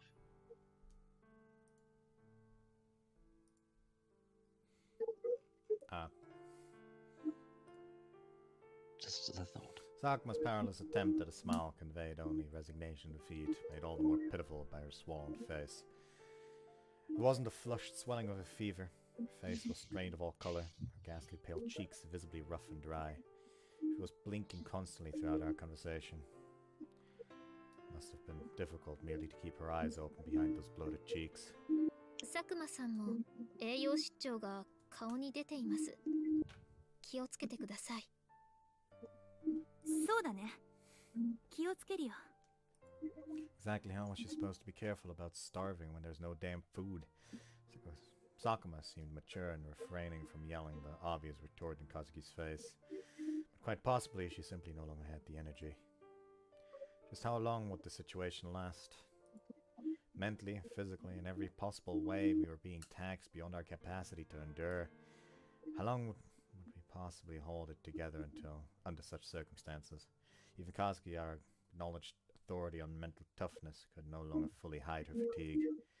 Her youthfully framed face, burdened with that accumulated exhaustion, seemed to have aged somehow. Gently closing her eyes, Kazuki breathed a brief sigh, then proceeded to depress me still further. 実はここだけの話、桜井先輩と広岡さんも相当にまずいのよね。Sakura had initially been recovering fairly well, but our unsanitary environment and inability to adequately disinfect her wound proved catastrophic. She was beginning to exhibit symptoms of sepsis, almost certainly caused by bacteria invading through her wound. She was now running a high fever with a consistently elevated heartbeat. She tripped over her tongue when she tried to speak, and her limbs were routinely racked by brief, painful muscle spasms, as if her body was trying to contract. She needed antibiotics, and soon. Hiroko was no better. In fact, she was worse. Her debilitation had progressed to the point that she no longer showed any response to our voices. It all came down to inadequate treatment, compounded by worsening malnutrition. The dog had been our only halfway decent meal in days. Otherwise, we were getting by on cooked snails, wild grasses, and our gruel. Really nothing more than faintly colored water with a few grains of boiled rice floating at the bottom. Even minor injuries couldn't heal on such a diet. On the first day of our trip, we ate fluffy white rice, steaming from the cooker. Couldn't get that memory out of my mind. Back then, we gobbled the rice down without a second thought. Even had the nerve to complain about our coarse side dishes. Just remembering it made me want to scream at the pampered luxury of it all. We were so starved for sugar that tea made from the skins of onions almost tasted sweet to our tongues. But then again, our initial yearning for sweets only lasted for the first carefree week or so. At some points we'd begun to crave salt far more than sugar. But now we'd been reduced to licking the rust that formed on the wrecked frame of our bus after the days of rain. Hold on, someone knocked on the door. Gonna pause the recording real quick. We're back. My mother wanted to badly show me a skit from Bülent Ceylan. Oh, okay. German stand-up comedian. Fucking very nice. Two different fucking dialects attempting to communicate and failing horribly was the bit. Anyways, I had reached my absolute limit. When I crawled into bed at night, I hesitated to close my eyes, afraid I'd never open them again. But then again, it would be better that way. If I let my eyelids fall shut, I would simply sink deeply into blissful oblivion. My heart would then quietly stop beating. Wouldn't it be a blessing? Couldn't help but feel that a death without suffering would be a happier fate than to struggle on like this. But whenever I expressed these weak thoughts out loud, Kazuki would scold me. Kazuki whispered those words forcefully, as if trying to convince herself they were true. It seemed too cruel to fire back. Then how long do we have to endure? How long before we can finally give up? I could find no further words, and silence settled on the tent.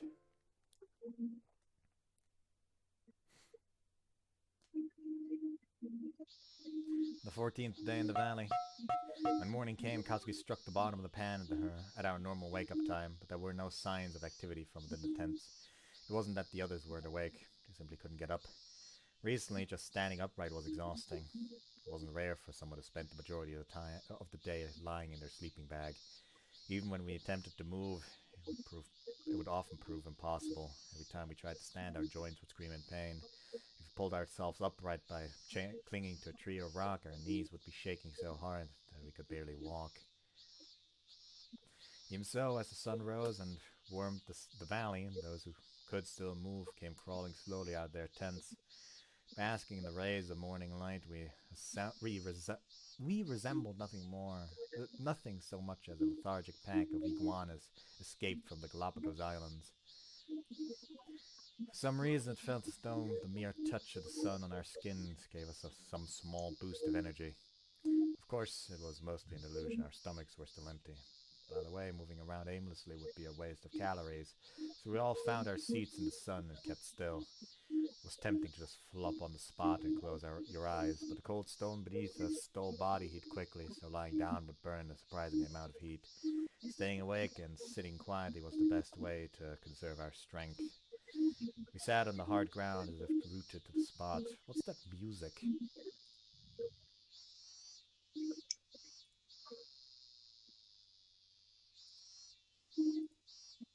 There's like some noise coming from Bud's background. Maybe it's just me suffering, huh? Have you thought about that? No, it sounds like fucking music or something. No, there's no music going on. There's no music. Now, funny enough, now it stopped, actually. Because it was me. I mean, it was you, me because your suffering. microphone was lighting up. It was me suffering. Anyway, I told you. we sat on the hard ground as if rooted to the spot, unable to do anything but silently agonize over our individual fates. I've got to do something. How can I survive this? The thought churned endlessly around our heads, but merely focusing our nourished, starved brains on a question took all our effort. Actually producing an answer was beyond our power. And yet, even now, we were still human beings. We still hadn't broken the absolute minimum rules. 地獄ではない。まだ生き残る価値のある世界だわ。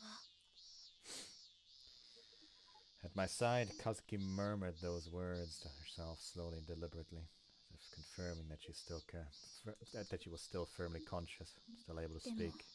どうかしらね。もう時間の問題かもしれない。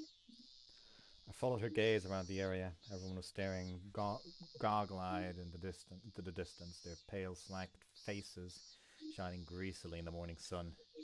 There was something dangerous in the air. Given a small push in the wrong direction, it felt as though even our humanity would instantly crumble beneath us. 今なんて？弟の名前よ。風見裕二。そう。それが私の弟の名前。会ってみたいな。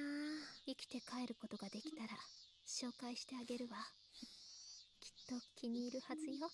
楽しみだな。きっとだよ。ええ、約束するわ。That afternoon, Mr. Ochi returned from his escape attempt to rejoin us at our gradual passive slide towards death. He was completely emaciated. His sunken eyes were as dark and hollow as those of a wild animal. But more than lamenting his failure, the group was overjoyed at his return. I see, he failed. We were back to the drawing board yet again. It was a heavy, if somewhat abstract disappointment. Even so, the return of our only adult male was no small relief. Not to say that our teacher's presence caused any dramatic changes in the situation. As always, we were desperately short of food. If anything, practically speaking, Mr. Ochi's return translated to nothing more than another mouth to feed, worsening our already meager daily rations. That evening, having entered the large tent to check up on the wounded, I noticed that Hiroka had quietly stopped breathing. 2 weeks after Shikanai Ozawa and Okaba's death, we had our fourth casualty. Hiroka had died lying in a sleeping bag in which she'd spent the last 14 days of her life, her eyes and mouth half open. It was a gruesome sight, but there wasn't any real agitation among us. We'd all been prepared for this, even expecting it. There was no exception. Rather than grieving the death of a friend, I gazed down at her corpse in a stupor. A single thought was swirling relentlessly through my dull mind. When the living thing dies, it becomes food. Kazuki had said that was only natural. So does that go for her too? I wasn't the only one suspecting as much. Without a doubt, the others were thinking this exact same thing. At some point, all eyes had turned towards our teacher. But Mr. Ochi said only, "I'll dig the grave," quietly bringing his hands together in front of Hiroka's corpse. What had I been thinking? Of course, we were burying her. Human being eating another human being is unforgivable, no matter what. It must have been going a little soft in the head. Right, our friend had died and we were upset. We'd lost our heads from the shock, that was all. Our shoulders sagged to learn our stomachs would go unfilled. But all the same, we heaved a sigh of relief. Without saying a word of rejection, we silently watched Mr. Ochi walk down into the forest to bury Hiroka's remains. I'm vile. I'm a vile, disgusting excuse for a human being.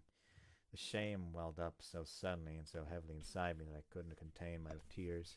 Blowing myself shakily down onto the hard ground, I broke into wretched, violent sobs.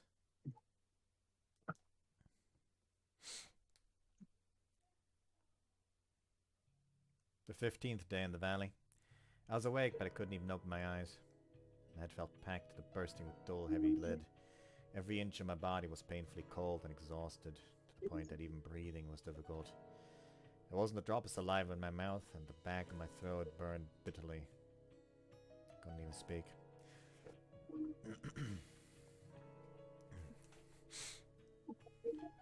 This morning, Kazuki seemed to be in similar shape. When I finally managed to force my eyelids open just a sliver, I could vaguely see her lying perfectly still on the other side of the tent, curled up like a cat.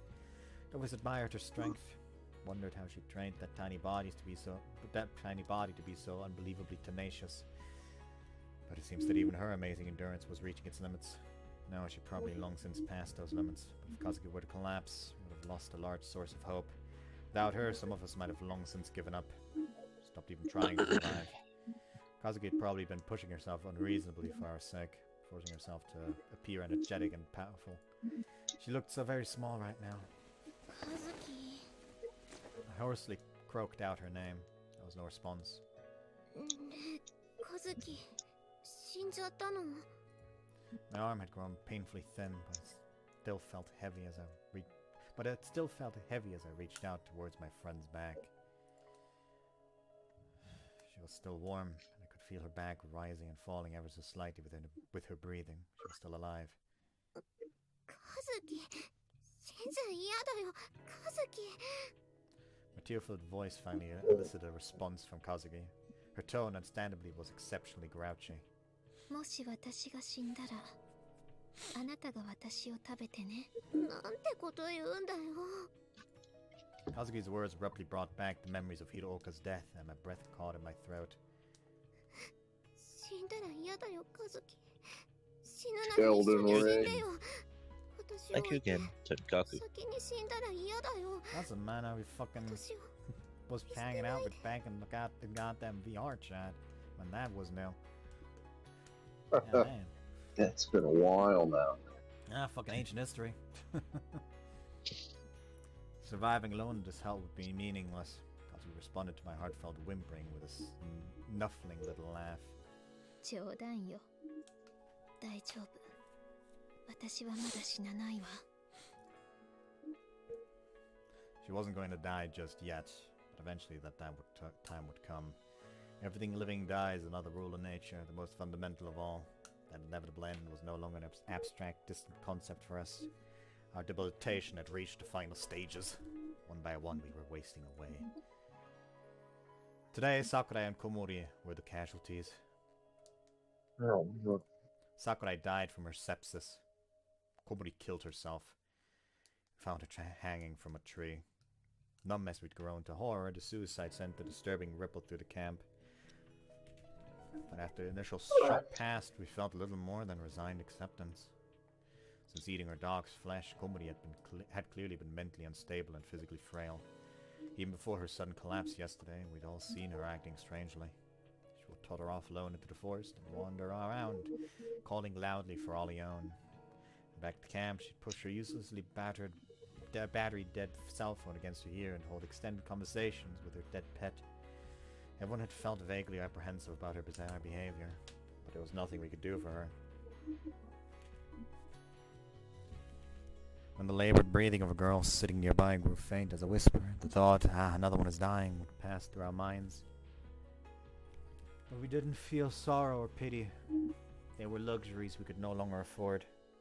When Mr. Ochi carried each new corpse into the forest to bury it, the only thought we could muster was, one less mouth to feed. Mr. Ochi? Yeah, the teacher. AKA the man that fucking prevented them from eating the girl with the broken legs.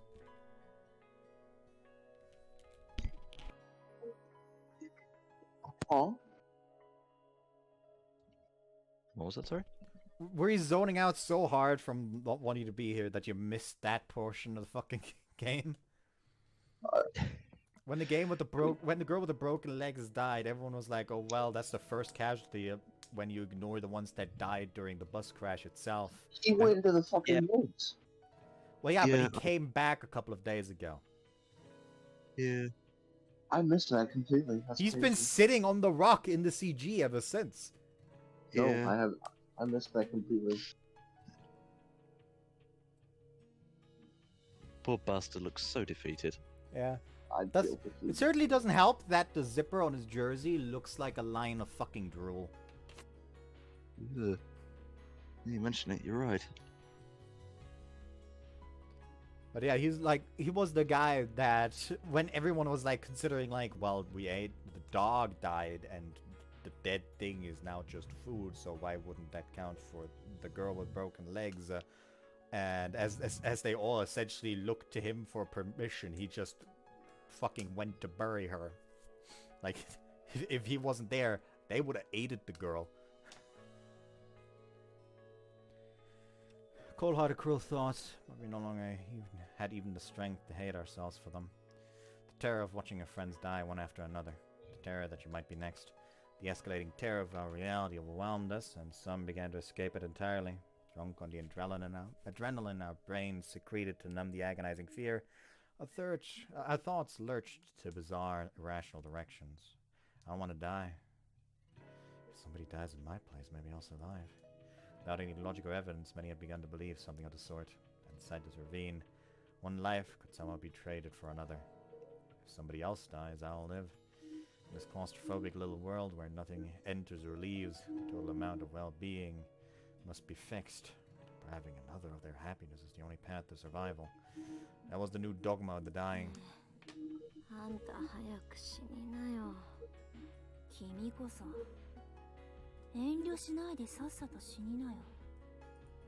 That day, the only ones with enough energy to do more than sit limply on the ground, cursing, were Mr. Ochi and the captain.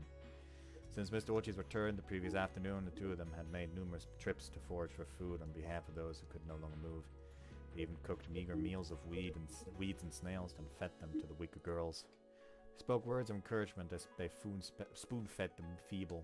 Don't give up, you can't die. If those two hadn't been here, none of us would have made it past morning. The thought drove home just how useless I was in comparison, and tears welled up in my eyes.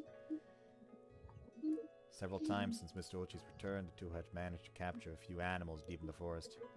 Little chunks of venison and wild hare began to appear in the standard wheat soup. The girls who ate it slowly began to regain some of their vitality. Kazuki, お肉だよ。ほら、久しぶり。私はいいわ。誰か他の子にあげて。どうして？うかつに肉を食べると肝炎になるわよ。ちゃんと火を通してるから大丈夫だよ。私はまだ死にたくないし、生き残った後苦しむのもごめんだわ。By now, Captain Sakashita and Mr. Ochi were gathering the majority of the group's food. And Kazuki, whose sudden debilitation was so intense she had difficulty standing, had quickly and utterly lost the status she had gained among us since the fall. Everyone worshipped the captain like a god for providing food. Despite all that Kazuki had done for us up until now, no one expressed worry about her condition. Far from it. The looks they gave her clearly read, hurry up and die. Maybe she was resistant to the idea of accepting the ascendant captain's charity. Whatever the case, Kazuki absolutely refused to eat the meat her rival brought back from the forest. Idiotic pride for someone of death's door. But as irritated as I was, I couldn't betray or disobey Kazuki. I bitterly gave up our share of meat, offering it to those who were even worse off. That night I would come to understand that I had made the correct choice in doing so. A little before dawn, I woke to the rustling sound of somebody moving around in the tent. Sluggishly forcing open my heavy eyelids, I strained to see what was going on. Amane, 起きなさい。Kazuki had rolled up her sleeping bag and packed all of her belongings in a rucksack she normally used as a pillow. One hand clutching my shoulder, she slowly shook me awake. Still half asleep, I spoke more loudly than I had intended. Kazuki quickly drew a forefinger to her mouth and whispered a brief shh. Kazuki lifted the flap of the tent slightly open, and I peered through to see the captain and Mr. Ochi walking off together into the dark forest. 何？部長と先生、どこへ行くの？知る必要はないわ。チャンスは今よ。ここを抜け出しましょう。抜け出すってどういう？そのままの意味よ。この山を出て家に帰るの。もう助けなんか来ない。自力で脱出するのよ。Didn't understand what she was talking about. The words were clear enough, but the meaning just wouldn't register. どうして今このタイミングで？説明している時間がないのよ。できるだけ急いで支度を済ませて誰にも気づかれないように。他のみんなは？ Kazuki fixed a deadly serious gaze directly on my eyes, and I faltered to a halt. いい？あまね。鬼は連れて行けない。わかる？わからないよ、和樹。鬼ってどういう意味？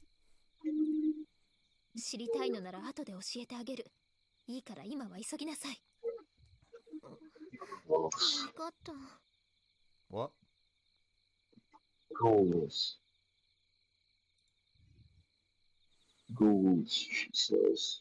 To be honest, I didn't have the first idea about what was going on. But Kazuki was never wrong. If Kazuki told me to leave, I would leave. That simple faith was guiding me now. I stuffed my possessions into the rucksack as quickly as I could in the dim tent. Barely waiting for me to finish, Kazuki patiently grabbed my hand and pulled me along, quickly and quietly leading me out of the camp. 和樹、どこへ行くの？静かについていらっしゃい。今全部見せてあげる。見せる？ I don't like this. いい。決して大きな声を出してはダメよ。わかった？I know what's going to happen next. Yeah. I really don't like Just what was this. she planning to show me? Clueless but obedient, I passively followed Kazuki down the valley and into the forest. We were retracing the steps of I Mr. hate Ochi and this. Captain Sakashita. For some reason, that realization filled me with dread. Some instinct was whispering faintly, don't go any further. Don't take another step. Some truths are best left unseen. My skin tingled as though all the pores in my body had suddenly opened wide. With every step, my heartbeat grew louder in my ears. Cold, sticky sweat settled unpleasantly in my armpits. 見てごらんなさい。Whispering so softly I could barely hear her over the cries of the cicadas, Kazuki pointed through a thicket to the clearing beyond. Captain Sakashita and Mr. Ochi were inside. Illuminated by the faint moonlight that slipped through the cracks of the tree canopy, the captain's white skin shone vividly in the darkness. Her skirt and jacket were lying in a messy heap on the ground. She was right next to Mr. Ochi, standing on tiptoes to bring her face to his. 二人、こんな関係だったんだ。あなた。 Be grateful you can't see the original CG. 周りをもっとよく見てごらんなさい。 I moved my glasses, carefully wiped the lenses with a cuff of my uniform, then put them back on. This time I noticed a number of strange whitish lumps lying in the grass amid their scattered clothes. At first glance, they almost looked like an oversized radish covered in grime and dirt, but as my eyes adjusted to the faint light, I realized that the black smudges were actually deep red. The white objects were fragments of a truth better left unseen.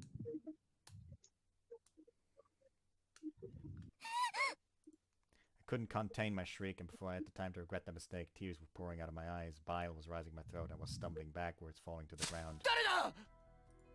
My shoulders quivered at the vicious shout, but I simply couldn't stand. My legs had turned to rubber.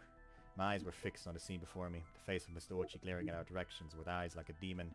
Captain Sakashita's lips stained a horrible shade of red. When I looked down, seeking escape from the awful sight, I noticed a silver bracelet in the grass nearby. It was shining in moonlight, so even with my poor vision, it wasn't hard to make out the name written on its plate. Alion, that was Alion's collar. When the dog wasted away and died, Kumari had coiled it around her wrist, which had to mean... A burning tide of gastric juices surged up my throat. As I noisily vomited onto the ground, Kazuki grabbed me by the shoulder. With a flat, we're going to run now. She forcibly dragged me to my feet. Disoriented, the taste of acid thick in my mouth, I left Kazuki pull me into a run. From behind, I heard the captain's snarling voice. The voice that had always encouraged me during practice, firm but kind, good hustle out there. The voice that had offered us all reassurance as she distributed the food. Don't give up. Captain Sakashita's voice was now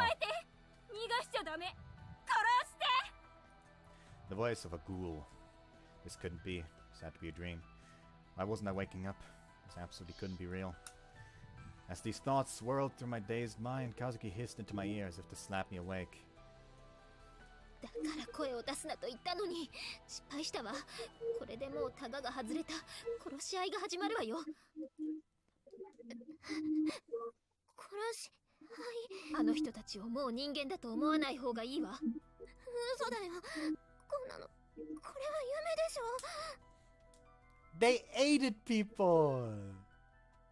Yeah. 現実逃避もいいけれど後にしてくれるかしら。ぐずぐずして面倒になるようならここで捨てていくわよ。Oh, he does. I clung tightly to Kazuki like a little girl terrified of being left behind by her mother. There was nothing to do but run. If I were to succumb to the pull of madness and fall to the ground, my life would end. For now, I could only clutch Kazuki's hand and run into the dark heart of the forest where the light of the stars couldn't betray us. Suddenly, Kazuki raised her hand and barked a command. As I came to a halt, something moved slightly in the corner of my eye. A black shadow slowly emerged as if oozing out of the darkness ahead. やあ、こんな時間にどこへ行くんだい？佐久間先輩、ここにいちゃダメです。坂下部長と先生が。Halfway through my sentence, I noticed something odd about Sakuma's glassy gaze. Her eyes were focused on the rucksacks we were carrying, and her swollen face portrayed not surprise but suspicion. あまね、逃げるのよ。その人はもうダメ。Sakuma furrowed her brow at Kazuki's words. そうか。見てしまったのか。二人とも。佐久間先輩。どうする？今戻れば私が坂下にうまく説明してあげるけど。あまね。 Kazuki seized my backpack and practically forced me into a run. 左の干木の中へ。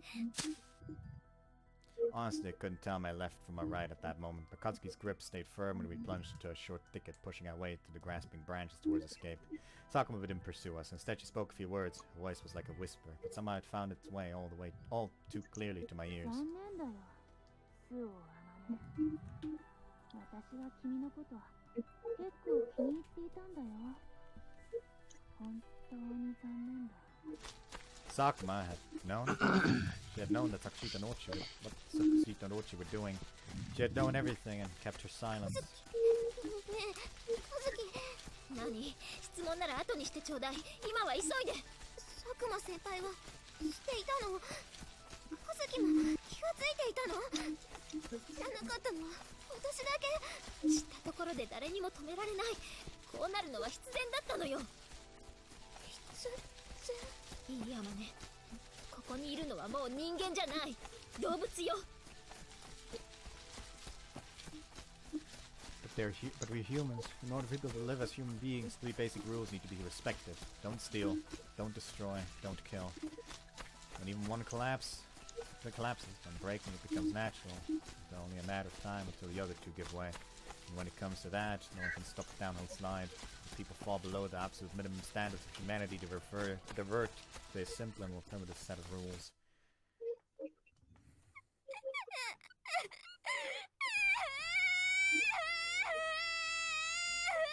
泣かないで、鬱陶しい。 Kazuku quickly held her hand against my mouth, but the inevitably cruel reality was beyond my capacity to endure. It was far too sudden, far too strong a dose. I had to scream. If I didn't scream, the terror would tear me apart from the inside. 黙りなさい。 We'd been pushing our way to the bushes and stands of trees to keep hidden from our pursuers, but there was no point if I was broadcasting our location. Kazuki pushed her hand firmly down, finally stifling my muffled shriek, and turned to face me. In the faint pre-dawn light, the whites of Kazuki's unblinking eyes stood out powerfully against her mud-stained face. It was the harsh glare of a father dragged out of bed by a bawling toddler. Staring back into those steady eyes, I drew clipped, trembling breaths through my nose. In times, my cries faded against her palm. いい子ね、アマネ。泣かなくていいのよ。約束したでしょ。あなたは必ず私が助けるから、何も心配はいらないの。わかる？ My throat was continuing to spasm convulsively, probably because I'd stopped crying so suddenly. But despite everything else, the feeling of Kazuki's hands firmly squeezing mine tightly was genuinely reassuring.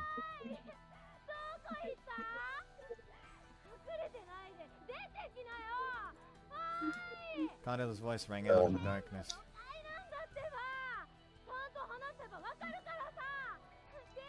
Dear God, they're all cannibals.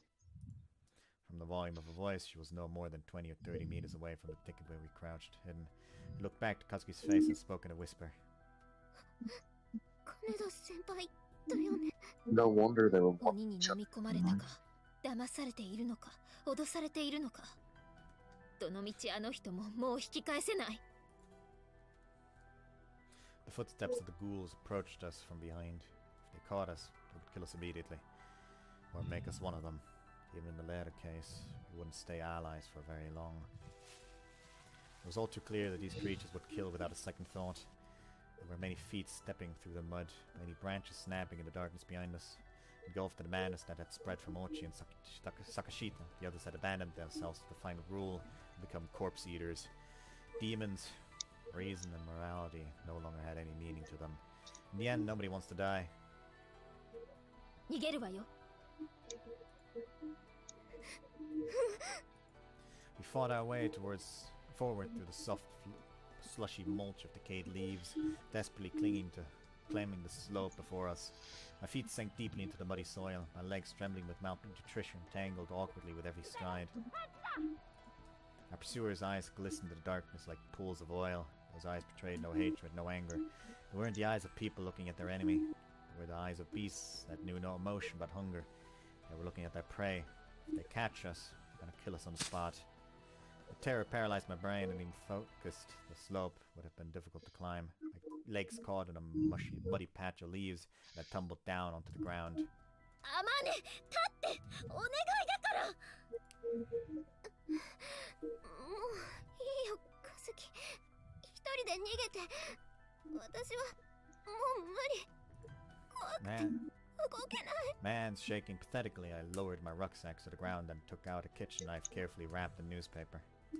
私、今ここで死ぬ。 I'd probably swarm around my corpse when they found me. To distract could at least enable Kazuki to escape. I unwrapped the stainless steel knife from the newspaper with trembling hands, but at the sight of the shining steel my mind froze with dread. If I stab my neck with this, I'll die instantly. But it's gonna hurt. Oh God, I don't want it to hurt. But as my hands continued their relentless, terrified trembling, Kazuki knelt down beside me and gently wrapped them in her own. その役目は私がやるわ。私がおとりになると言っているのよ。 If I knew it, Kazuki had smoothly taken the knife from my hand. カズキが She was the one who couldn't move. I was the one who couldn't move. I was the one who'd given up. Why should Kazuki be the one to do this? For my sake. It made no sense. いい、アマネ。よく聞いてちょうだい。 Holding the knife in an underhand grip, Kazuki lowered her rucksack from her back and pressed it against my chest. この中に隠しておいた食料と塩が入っているわ。ペース配分を考えてちゃんと計算して消費するのよ。カズキ、あなたに預けておいたチョコレートとキャンディーも全部あなたが食べていいわ。それとこれ。 Kazuki reached into her pocket of her skirt and took out a few sheets of paper from a memo pad. ここに生きて山を脱出するための方法をメモしておいたから、これをしっかりと読んで諦めずに進みなさい。やだ、カズキ、嘘でしょ。どうして私を見捨てるの？大丈夫よ、私は死なないわ。いつか必ずまた会えるからね。本当？あら、私が今まであなたに嘘をついたことがある？あるんでしょ？発覚していない嘘と真実との違いを述べよ。配点10点。冗談を言ってる場合、カズキが一人で逃げてよ。私はもう疲れちゃったよ。いいから行きなさい。私を誰だと思っているの？私に従っていれば何も心配はないわ。ほら、立って走るのよ。カズキ、絶対に振り返ってはダメよ。ほら、急いで走りなさい。 They say that a person's true nature is revealed only when their back's against the wall. I abandoned Kazuki to save my own skin, leaving her as a decoy, leaving her to be eaten. Moved my legs furiously, desperate to gain every centimeter of safety I could. There was no doubt in my mind she would die. Kazuki would be the sacrifice, and one cowardly, worthless girl would survive a little longer. I was overflowing with guilt. The tears of shame rolled endlessly down my face. Even if I got away, even if I returned alive, this unbearable self-loathing would crush me under its weight. With every step I took, the conviction grew stronger. My legs were leaden underneath me.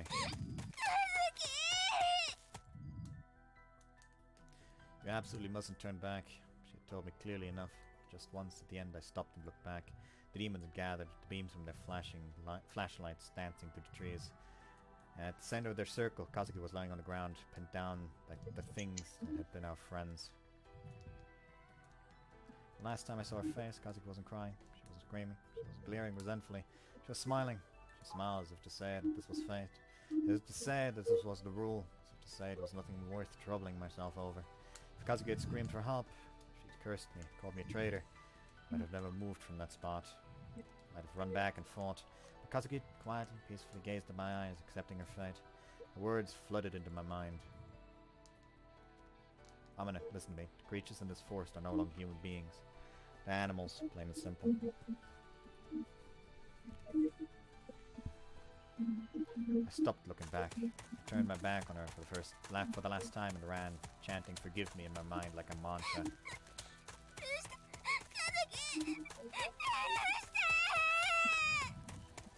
As the sky grew light with the dawn, I ran desperately, not knowing where my feet were carrying me. Simply fled, pushing through the forest in a frenzy, as if to escape my own terror and guilt. I don't even know the day or time anymore. But yeah, me dreading the forest has become clear at this point, right, bud? Oh, don't speak to me. I'm gonna speak to you. I'm gonna fucking speak to you, alright? You chose this.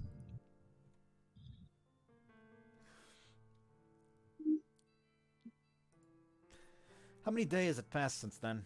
I didn't exactly have the leisure time or composure to write a daily entry in my diary, but I think it had been 5 nights. 5 nights spent relentlessly and mindlessly marching forward through the jungle. Following the instructions Kazuki had written in her note, I walked only by darkness in order to hide my movements from the ghouls. When the sun rose, I hid myself in bushes and tried to sleep. It lasted a few hours at most, and when I woke from these brief periods of rest, first order of business was always to peel off the leeches that covered my body. Then throwing the fat bloodsuckers into my mouth, crushed them with my teeth, and forced them down my throat. Kazuki's rucksack contained a small hoard of various snacks and sweets, her secret treasure. Just that I thought she'd stolen the food from Ozawa's belongings on the first day, then carefully stashed it away. Since escaping, I hadn't touched these precious snacks. Not even once.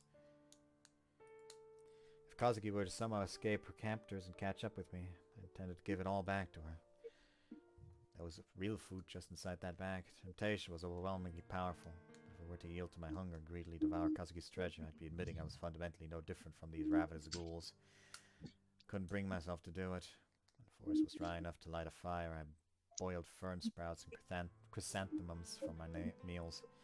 My starvation and exhaustion was now complemented by constant terror of the demons that were no doubt pursuing me. My hair had begun to fall out in bunches. I too had been pushed well beyond my limit, and I was about ready to break. Even so, Kazuki had saved my life. I couldn't allow that to become meaningless. I couldn't just give up. During the daylight hours, I simply laid still and hidden in the bushes, unable to sleep but preserving my energy as best as I could. When the day grew dark, I would crawl cautiously out of the undergrowth and begin the astronomical observation described in Kazuki's notes. The lush canopy of the trees above hid much of the sky, rendering it difficult to determine the location of the stars. And as in any forest, the orienteering line of the horizon was unclear. I might well have been able to get a better view by climbing one of the tall trees, but I no longer had the strength to do any such thing. Just how far I walked. Walking meant pushing my way through the lush weeds and wild grasses, struggling through the thick bushes that obscured my path. The distance I moved in any given day didn't amount to much. After one full night's worth of hiking through the jungle, I turned back to see if I could get some idea of my progress, only to find that the ridge I'd been standing on last night was still visible. I could feel my willpower shriveling inside me. Deciding I could urge myself no further that day, I collapsed on the spot, hugging Kazuki's rucksack tightly to my body. Her scent had permeated the tough fabric. When I slept, she appeared in my dreams. In those dreams, Kazuki said nothing. She stood some 20 paces ahead, silently looking over her shoulder, staring into my eyes. I screamed her name and tried to step forward, but it was frustratingly difficult to move. I shoved my way through thick weeds, my feet sinking into thick mud with every step, ignoring the branches cutting at my cheek. But no matter how desperately I forced myself forward, Kazuki moved away at the same speed. I couldn't catch up with her, no matter how I tried. When I gave up and sagged to a halt, Kazuki stopped as well. Again, she gazed back into my eyes. What on earth are you doing all the way back here? Back there? She never spoke, but her expression conveyed the words clearly enough. Kazuki. I woke at the sound of my own sleep-talking. I was no longer dreaming of food these last few days. I'd come to realize what more than anything else in the world was no longer food or drink. It was Kazami Kazuki. And once again, I walked through the night. As I dragged my heavy legs forward, exhausted and starving, Kazuki came into view a little ways away. She strode slowly ahead through the dark forest, her back turned to me. 待ってよ、Kazuki.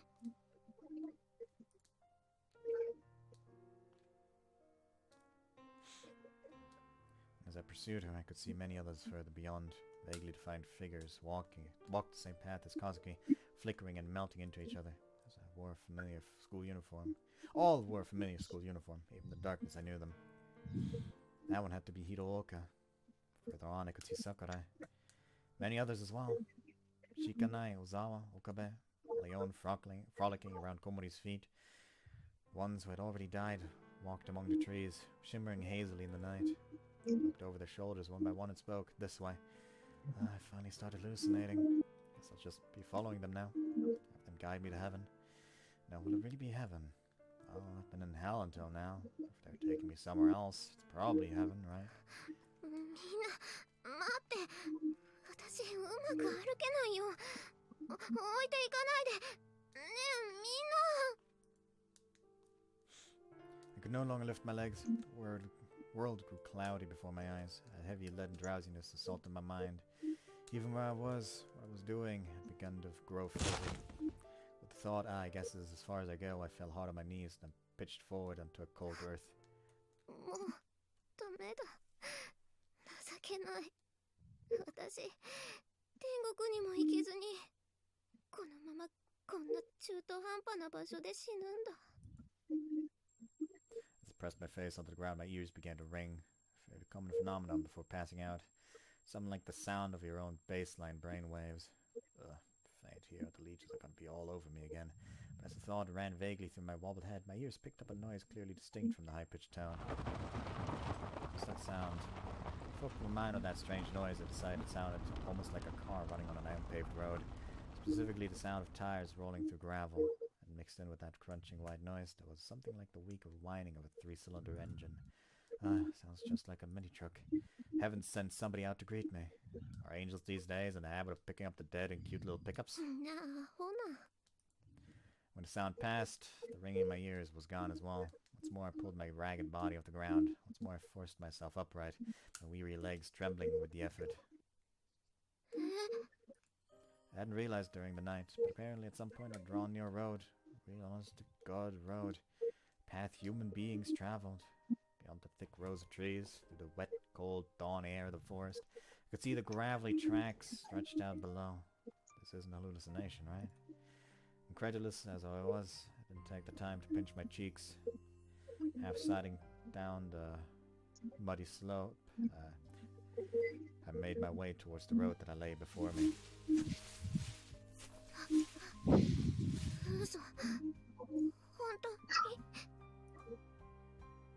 It wasn't paved, it wasn't well maintained, but without a doubt it was... They all could have just walked here together before food ran out. Remember that she's been walking for fucking ages, and what she did was essentially a fucking Hail Mary. Yeah. She also probably had, like... They could have made it. Far more food. They could have made it if they walked immediately. Yes, that's why I continually gave them shit for not immediately starting the move. They could have made it. Dude. I'm gonna fucking punch the wall. I hate this. It wasn't paved, wasn't well maintained, but without a doubt it was a road surfaced by human hands, traveled by human vehicles. In my world, I began to walk unsteadily down the road in the direction I thought the truck had been headed. Before long, I found myself in front of a vast field extending as far as the eye could see. It was full of thousands of cabbages.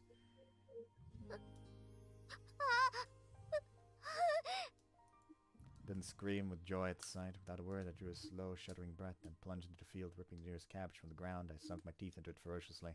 In a frenzy, not bothering to chew, I ate. My first thought wasn't, I'm saved. It wasn't, I can finally go home. There was only one thing on my mind. Eating cabbages in front of me.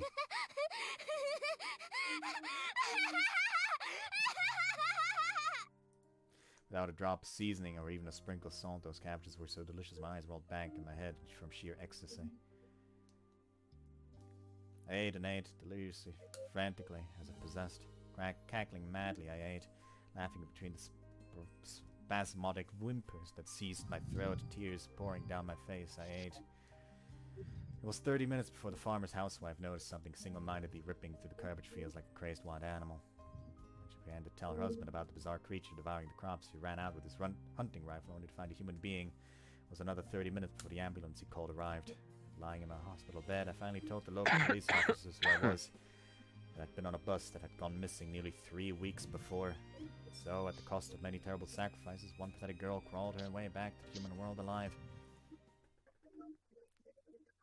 And here we are again. I don't want to be back here either. I mean, it's better than the forest! Yeah, I don't want to be back here either. I want to go home. You are home! No, this doesn't feel like home. I mean, it's both home in the VN and you are sitting at home, so you have no excuse. I want to go anywhere but you. This is one hell of a story. I raise my eyes from the diary, reflexively staring up at Amine's face. Her eyes are downcast, her mouth twisted sorrowfully. ねえ、ユージは孤独って知ってる？ Cockroaches. From what I've read about them, they're incredibly durable creatures.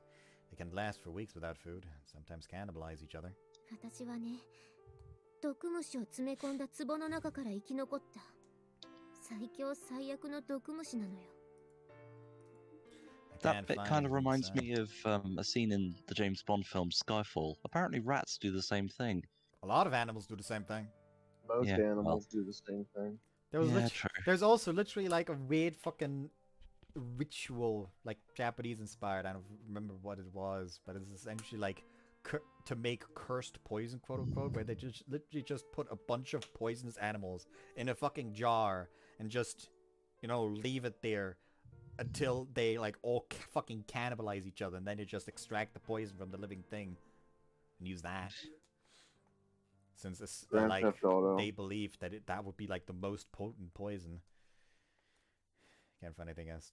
I can't find anything to say. I'm so sorry. That must have been terrible. I've gone through something similar myself. Comparison would be unfair. The path we fall to that point were far too different. You so understand.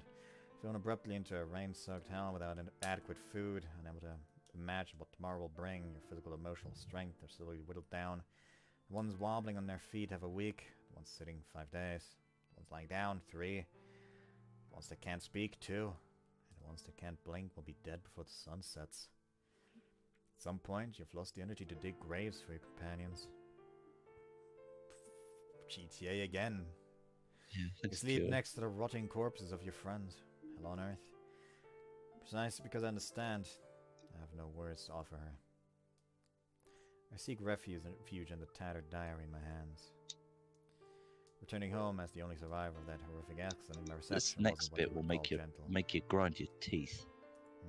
The media widely discussed the incident and its miraculous survivor, spicing up their articles with a barrage of thoughtless and downright cruel speculation.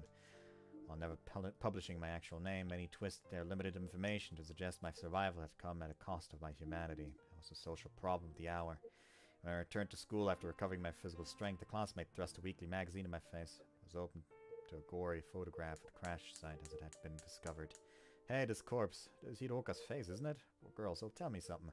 Why were you the only one who survived? Everyone else died. Why are you the only one who came back? Of course, at that age, the gruesome bizarre had an irresistible pull. First, the words might have been nothing but curiosity, carrying no ill intent. First, they might not have even realized their own casual cruelty. But that first question opened the floodgates. Soon the entire class was hurtling questions at me, mostly of their own amusement. Hey, you ate them, didn't you? Base speculations always runs along predictable lines. Better the titillating fiction than the complicated truth. How could she live with herself? Makes me want to puke. I wouldn't have done it in a million years. Some things are more important than staying alive. I'd rather starve to death. Just seeing her face makes me lose my appetite. Hope she transfers soon. Soon they spoke with undisguised hatred. My denials fell on deaf ears, and I stopped even trying. In their eyes, I was a cockroach, a vicious, durable insect. Inside the confines of the killing jar, I had killed my own kind to survive, and now I had crawled back to safety all alone. Quickly became impossible for me to attend school normally. For long, a special classroom was prepared for me to study alone. The administration's attempt at resolving the problem was half-hearted and passive. Essentially, they isolated me from my classmates, leaving my former homeroom teacher to take care of any problems that might arise. But since their main concern was minimizing further disruption, the choice made sense. Unfortunately, that teacher was a kind woman who offered me a warm encouragement. It's alright. As long as you're alive, you can start again, as many times as it takes. I'm here for you. I'll be here as long as it takes, so please keep trying, okay? The words pulled They me were through all some of the dead by the blackest time they days. found the site, no? Assumedly, since that they did say no one survived. So, She was right. they didn't starve to death, did they? Because they were eating each other. I'm assuming they killed each other. Well, eventually they're gonna run out of food. And they were at that point like no longer of sound mind, so I doubt that they, you know, paced out their corpse eating to make sure they lived as long as possible. She was right. Yeah, I doubt it. My survival had come at the cost of many, many sacrifices. I had to keep going for the sake of those who had died and for the people who still believed in me. But eventually I was made to realize these innocent thoughts were founded on nothing more than childish naivete. Half a year after the incident, I moved up to the next grade, a new homeroom. The teacher who had treated me so kindly abruptly stopped her little therapy sessions. Her attitude changed, sympathy had left her eyes. In the end, her kindness had been nothing more than the professional mask of an adult doing a job. That realization hurt me more deeply than any of the lies or insults I've ever had. After yet another day of isolated misery in an empty classroom, I returned home to find the words "cockroach nest" scrawled in huge letters across the side of my house. My mom was crouched beside the graffiti with a bucket and brush, tears in her eyes as she desperately tried to clean it off. Her teeth were tightly clenched as if to keep the sobs inside. It made her cry. It made my stout-hearted mom weep as miserably as a child. Hit by a wave of irresistible, overwhelming sadness, I fell to my knees on the spot. Is other people's misery really that much fun to you? Reality had nothing to do with it. They weren't even trying to look at the truth.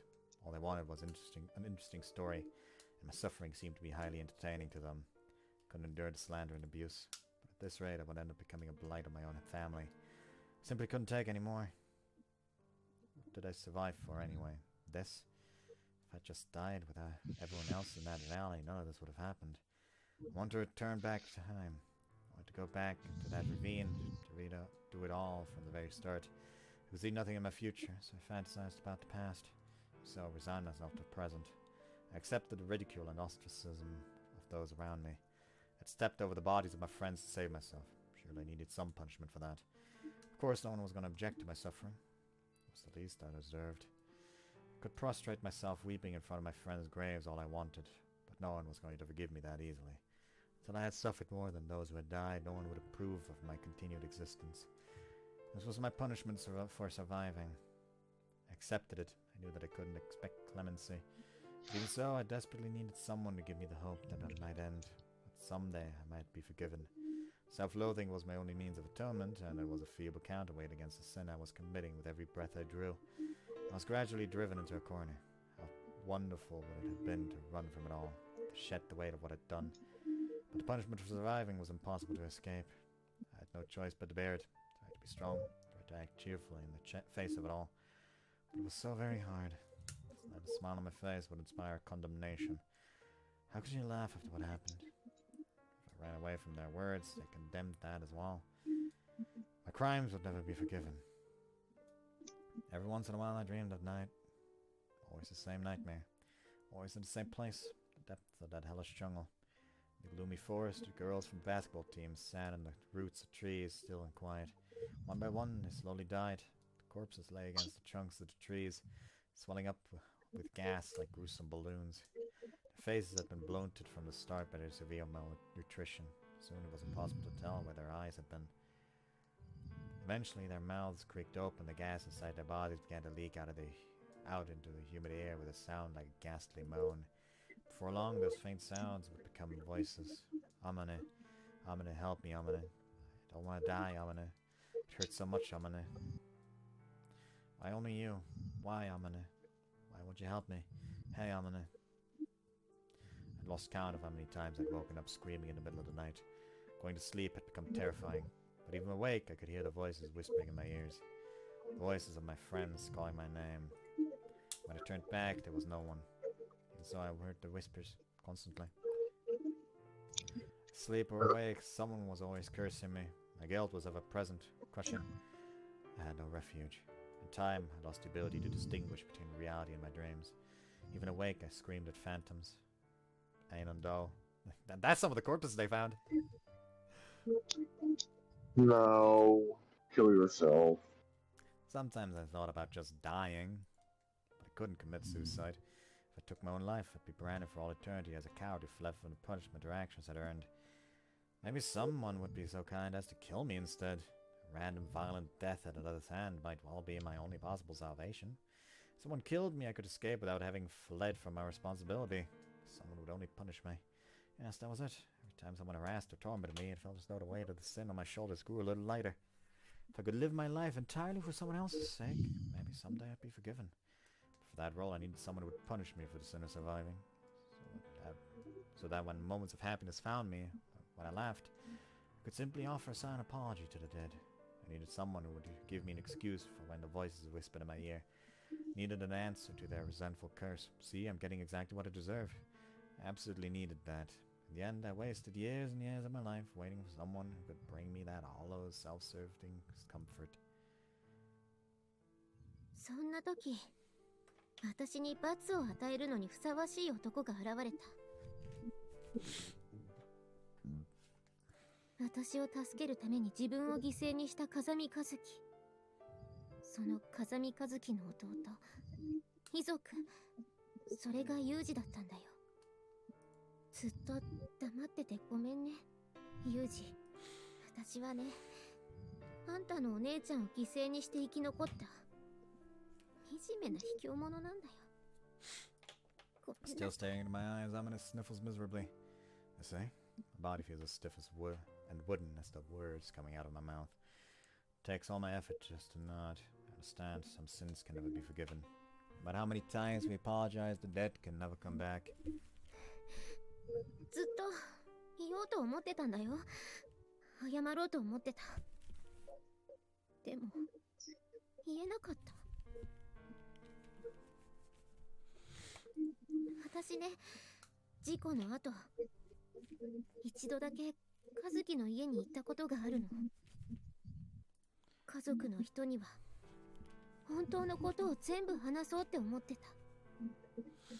信じてもらえなくても、ひどく責められても構わない。でも一言謝りたいってずっと思ってた。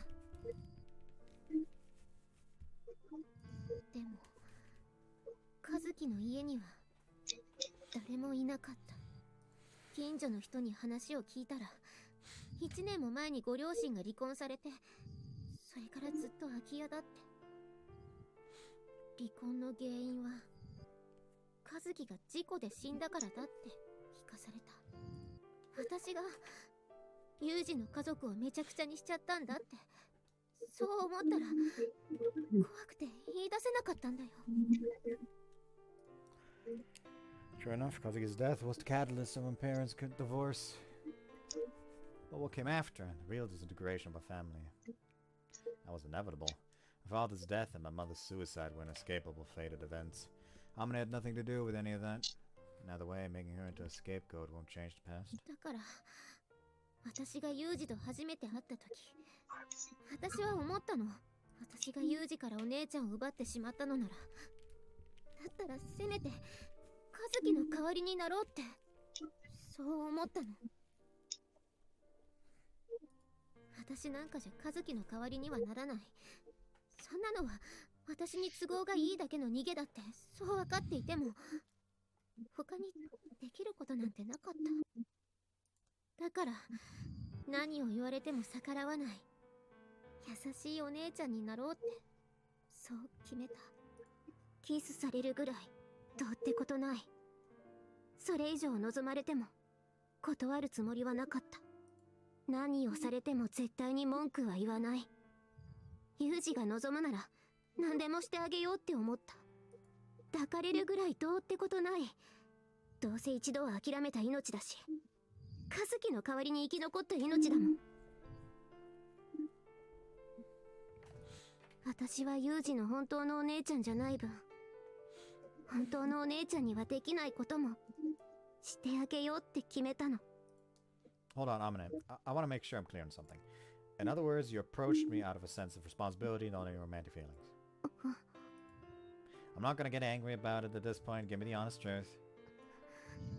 正直に言うとね、別にユージのことは嫌いではないけど、好きというほどのめり込んでいるわけでもない。都合のいい女でいてあげるのが私の罰だって、そう思ってた。生き残った罰としては全然軽いと思ってた。それでもユージに抱かれると少し気分が軽くなったの。ユージに抱かれるたびに私は自分の中の罪が軽くなっていくような気がしたの。私にとってのユージは後ろめたさを埋めるための道具でしかなかった。 See? Convenient woman like that is obviously too good to be true. So this is a source of that unease I could never manage to shake. That's why I couldn't get rid of that lingering doubt always squirming in the back of my mind. I don't know how many women prone to falling in love with virtual I don't know many women prone to falling in love with virtual strangers. Over time, I had halfway convinced myself Amane was just a special case, but as I suspect from the start, there was something else behind it all that. でもね、こんなこと言ってもきっと信じてくれないと思うけど、私ユージのこと本当に好きになっちゃったんだよ。それじゃダメなんだよ。それじゃ罰じゃなくなっちゃう。気がつけば収まってた悪夢とか幻覚とか幻聴がまた復活して、みんなが私を責めるんだよ。またお前だけ幸せになるのかって。もっとずっと強い罰が必要なのに、これ以上ユージを好きになっちゃダメなのに。どんなに好きになっても私の行く場所にユージを連れてはいけない。私一人で行かなければいけないのに。Fucking, she's just like, yes, I can't drag you down to where I'm going. You have to go alone. And he's like, hey, bitch, I'm already down here. Yeah. I'll catch you when you fall. like she's just like, imagine like it's actually like in 3D space metaphor. She's like, can't drag you down to where I'm going. She looks up to try and look at him. Looks around. Where is he? Looks down. He just waves up at her. Hello!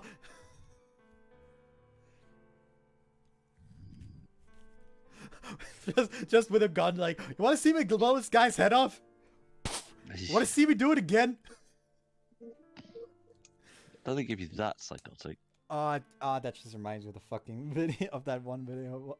Which was it again? Like, it's like a fucking sniper's like, all right, I'm in place. Do you have the target in sight? There's, I can see two of them. Yes.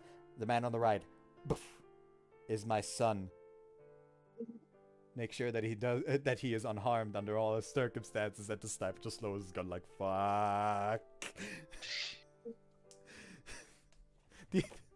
The implication is obvious. Yeah.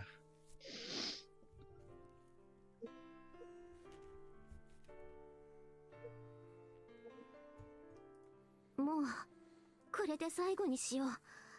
本当のことを打ち明けてこの人とは別れようっていつもそう思うのに。次の日の朝に目を覚ませば、もう一日だけ明日になったら別れを切り出そうって思うようになって、いつの間にかずるずると。怖かったんだよ。何度もあんたのお姉ちゃんを見殺しにしたのは私だよって言おうと思った。そう口にしてしまいたかったのに。でもそれを口にすればきっとユージは私の前からいなくなる。どんなに謝っても私が見捨てた和樹は生き返らない。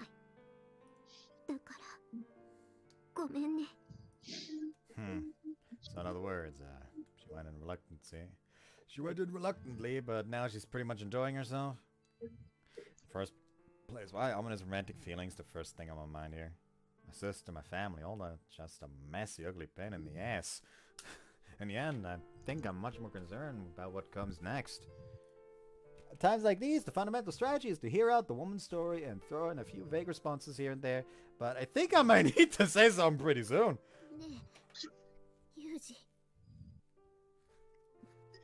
Yes? 私を殺してくれない。 Say what? 私はこんなことでしか罰を受けられない。こんなことでしか許しを得られない。だったらもうユージに殺してもらうしかないの。ごめんね。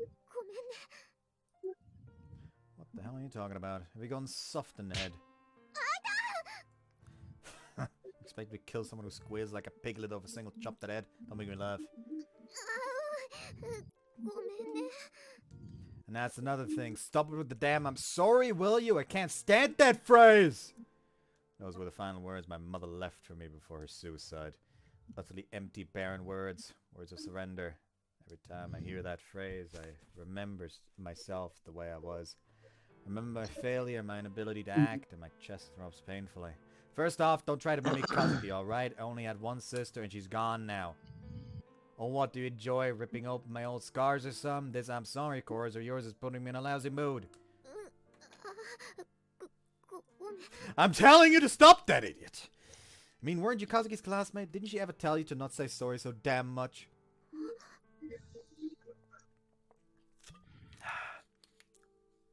Very well then, allow me to increase your repertoire of phrases, you mush-brained parrot. Repeat after me, thank you. ありがとう。 Every time you feel a sorry crawling up your throat, change it to thank you before it gets out of your mouth. That's your punishment.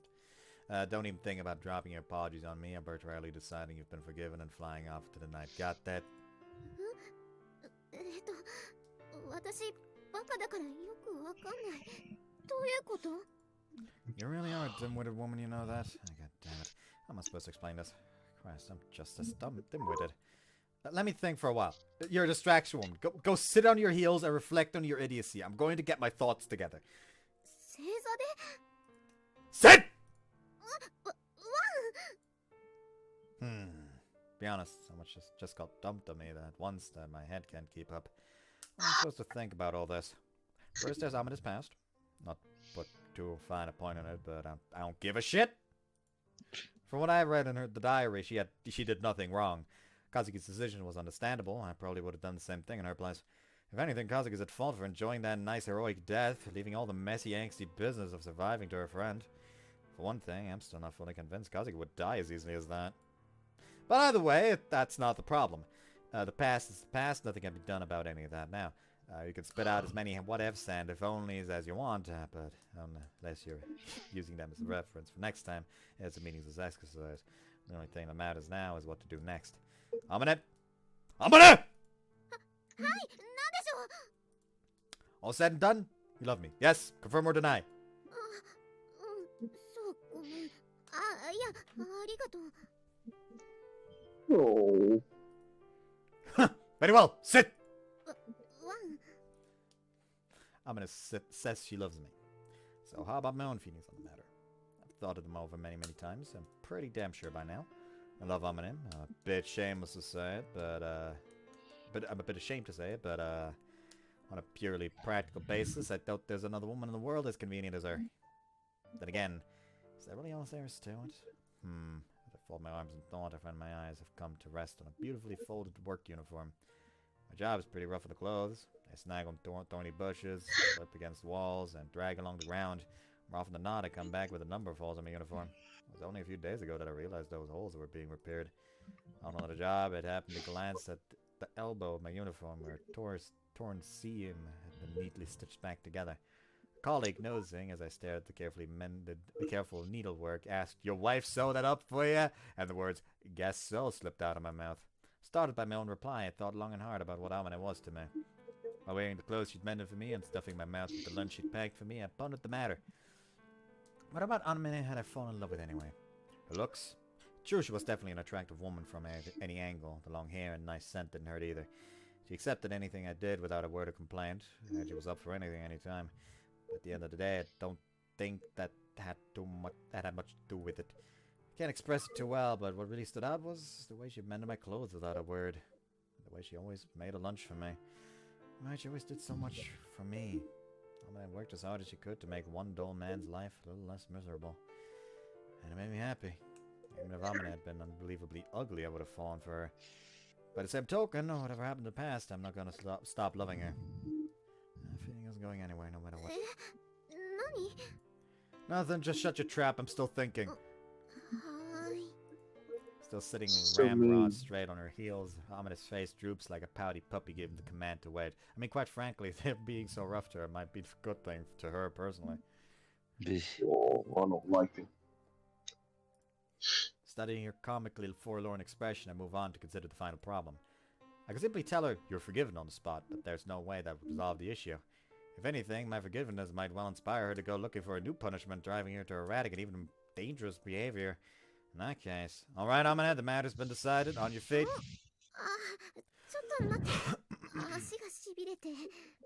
Right then, I'll help you up here.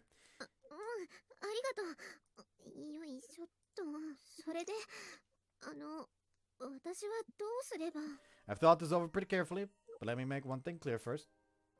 I don't intend to take pity on you because you're a pest. Everyone has a regret or two. That's a natural part of being alive. That's that. I also understand yours is a particularly complicated, painful one. Telling you forget it or don't worry about it would be a waste of breath. Remorse that deep isn't just going to stop tormenting you. You might as well end up carrying it on your shoulders for the rest of your life. And this idea that your current good deeds can somehow redeem you for what happened in the past is a load of self-serving crap. You've got no choice but to receive your punishment for the rest of your life. I'm not really old or wise enough to say that's life, like some sort of authority on the matter. But at the very least, I think I'm better accustomed to living with suffering than you. Therefore, I will now arrogantly throw my conclusion in your face. Accept it gratefully. You asked me to kill you just now, right? Not attached to your life? I see. Alright, I accept. From this moment forth, you're going to live the rest of your life for my sake. It's just some crappy life you picked up off the ground in the mountains, right? Can't be worth that much to you. I'll just take it off your hands. What now? You have a problem? Too bad you gave your life to me so I can do whatever the hell I want with it. You have no right to complain.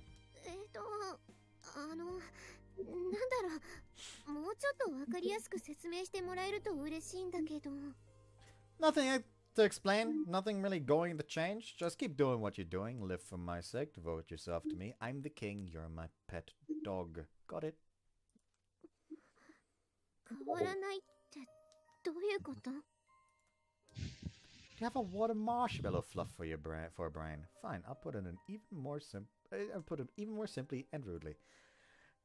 God damn you! How dare you leave my sister to die? I'll never forgive you. You're my slave for life. Understood? If you understand, bark like a dog, you filthy mutt. Amane, stay with me for the rest of your life. That's your punishment.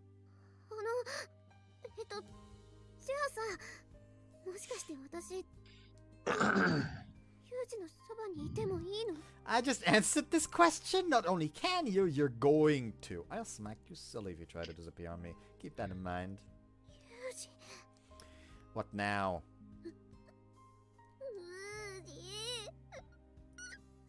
Spit it out already! Also, I'm not a submachine gun.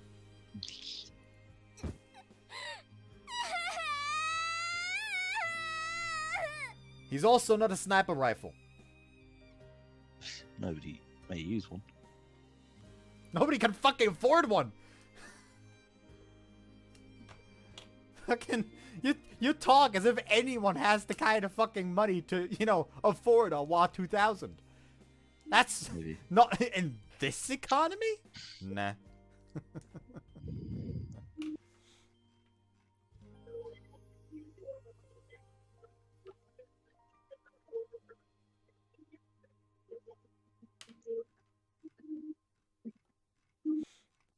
fuck's going on over here? Jesus Christ. That is a... Someone sent me, like, enormous amounts of fucking Honkai Star Rail porn all of a sudden. Wow. What? I'm saying it how it is. I just looked opened my browser and my inbox is like full with like fucking like what, like 30 fucking pictures.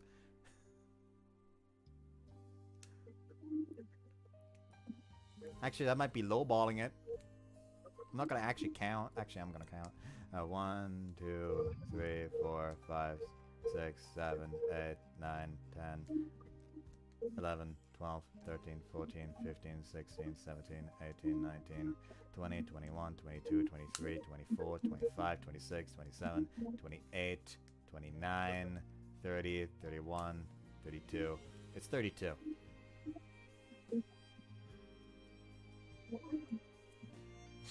Jesus fucking Christ. Funny enough, the person who sent those to me, I was like talking to them a few days ago, and then like they like asked me something, and I just replied like fucking like 3 hours late. So like you know what? Sorry, got distracted. Funnily enough, I was distracted from this conversation about Star Rail because I'm playing Star Rail. Started playing that now. Funny, isn't it? An immediate boom. 31 fucking pictures. I smacked the table hard enough to turn the monitor off again. Oh, well done. It's only off for like a second, then it automatically turns back on. No fucking problem. Probably just some fucking just shaky contact or something probably. Anyways. Whoops.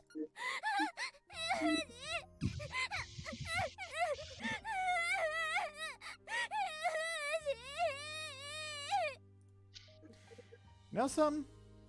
You always make this ridiculously ugly face. He's so mean. Classic Yuji.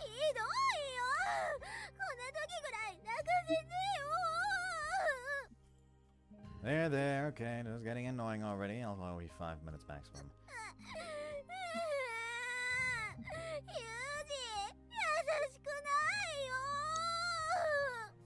If I was nice, it'd hardly be a punishment.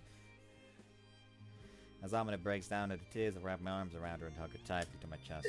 There's only one way I can save this woman, and it's not by trying to break the curse of her past. I'll simply accept everything. Knowing her past, knowing her trauma, I'll accept it all. Provide her with the punishment she needs. There's no other way. Someday Amane will surely come to understand. The only person she needs to ask for forgiveness is herself. Until then, I'll be a burden for her to bear. I'll ease her guilt. I'll be her punishment. I'll offer her forgiveness, even if no one else in the world does. No matter what anyone says, I'll give her absolution. If I simply stay by her side, someday her penance will reach its end. I know it will. The day will surely come when Amane can forgive herself.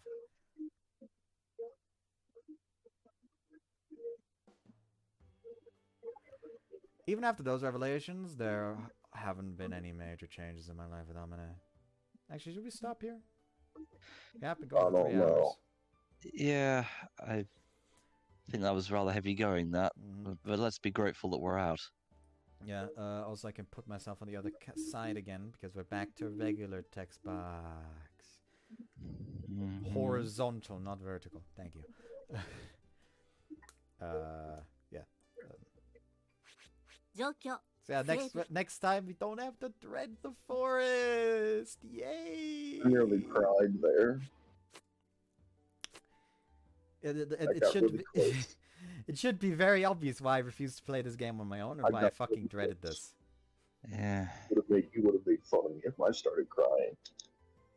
Yeah. We would have been treated to your ugly cry. I had to hold it in. I've been treated to his ugly cry before. Shut the fuck up. Shut up. Fucking Ichiban no Takaramono and all that. Oh, yeah.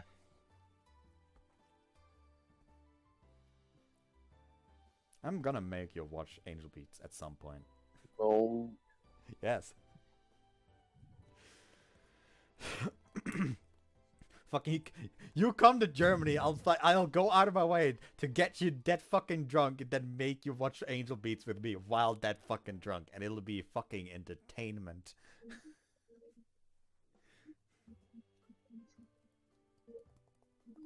Anyways, It'll be death.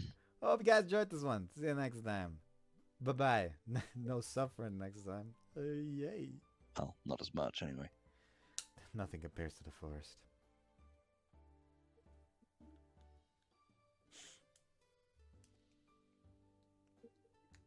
Bye.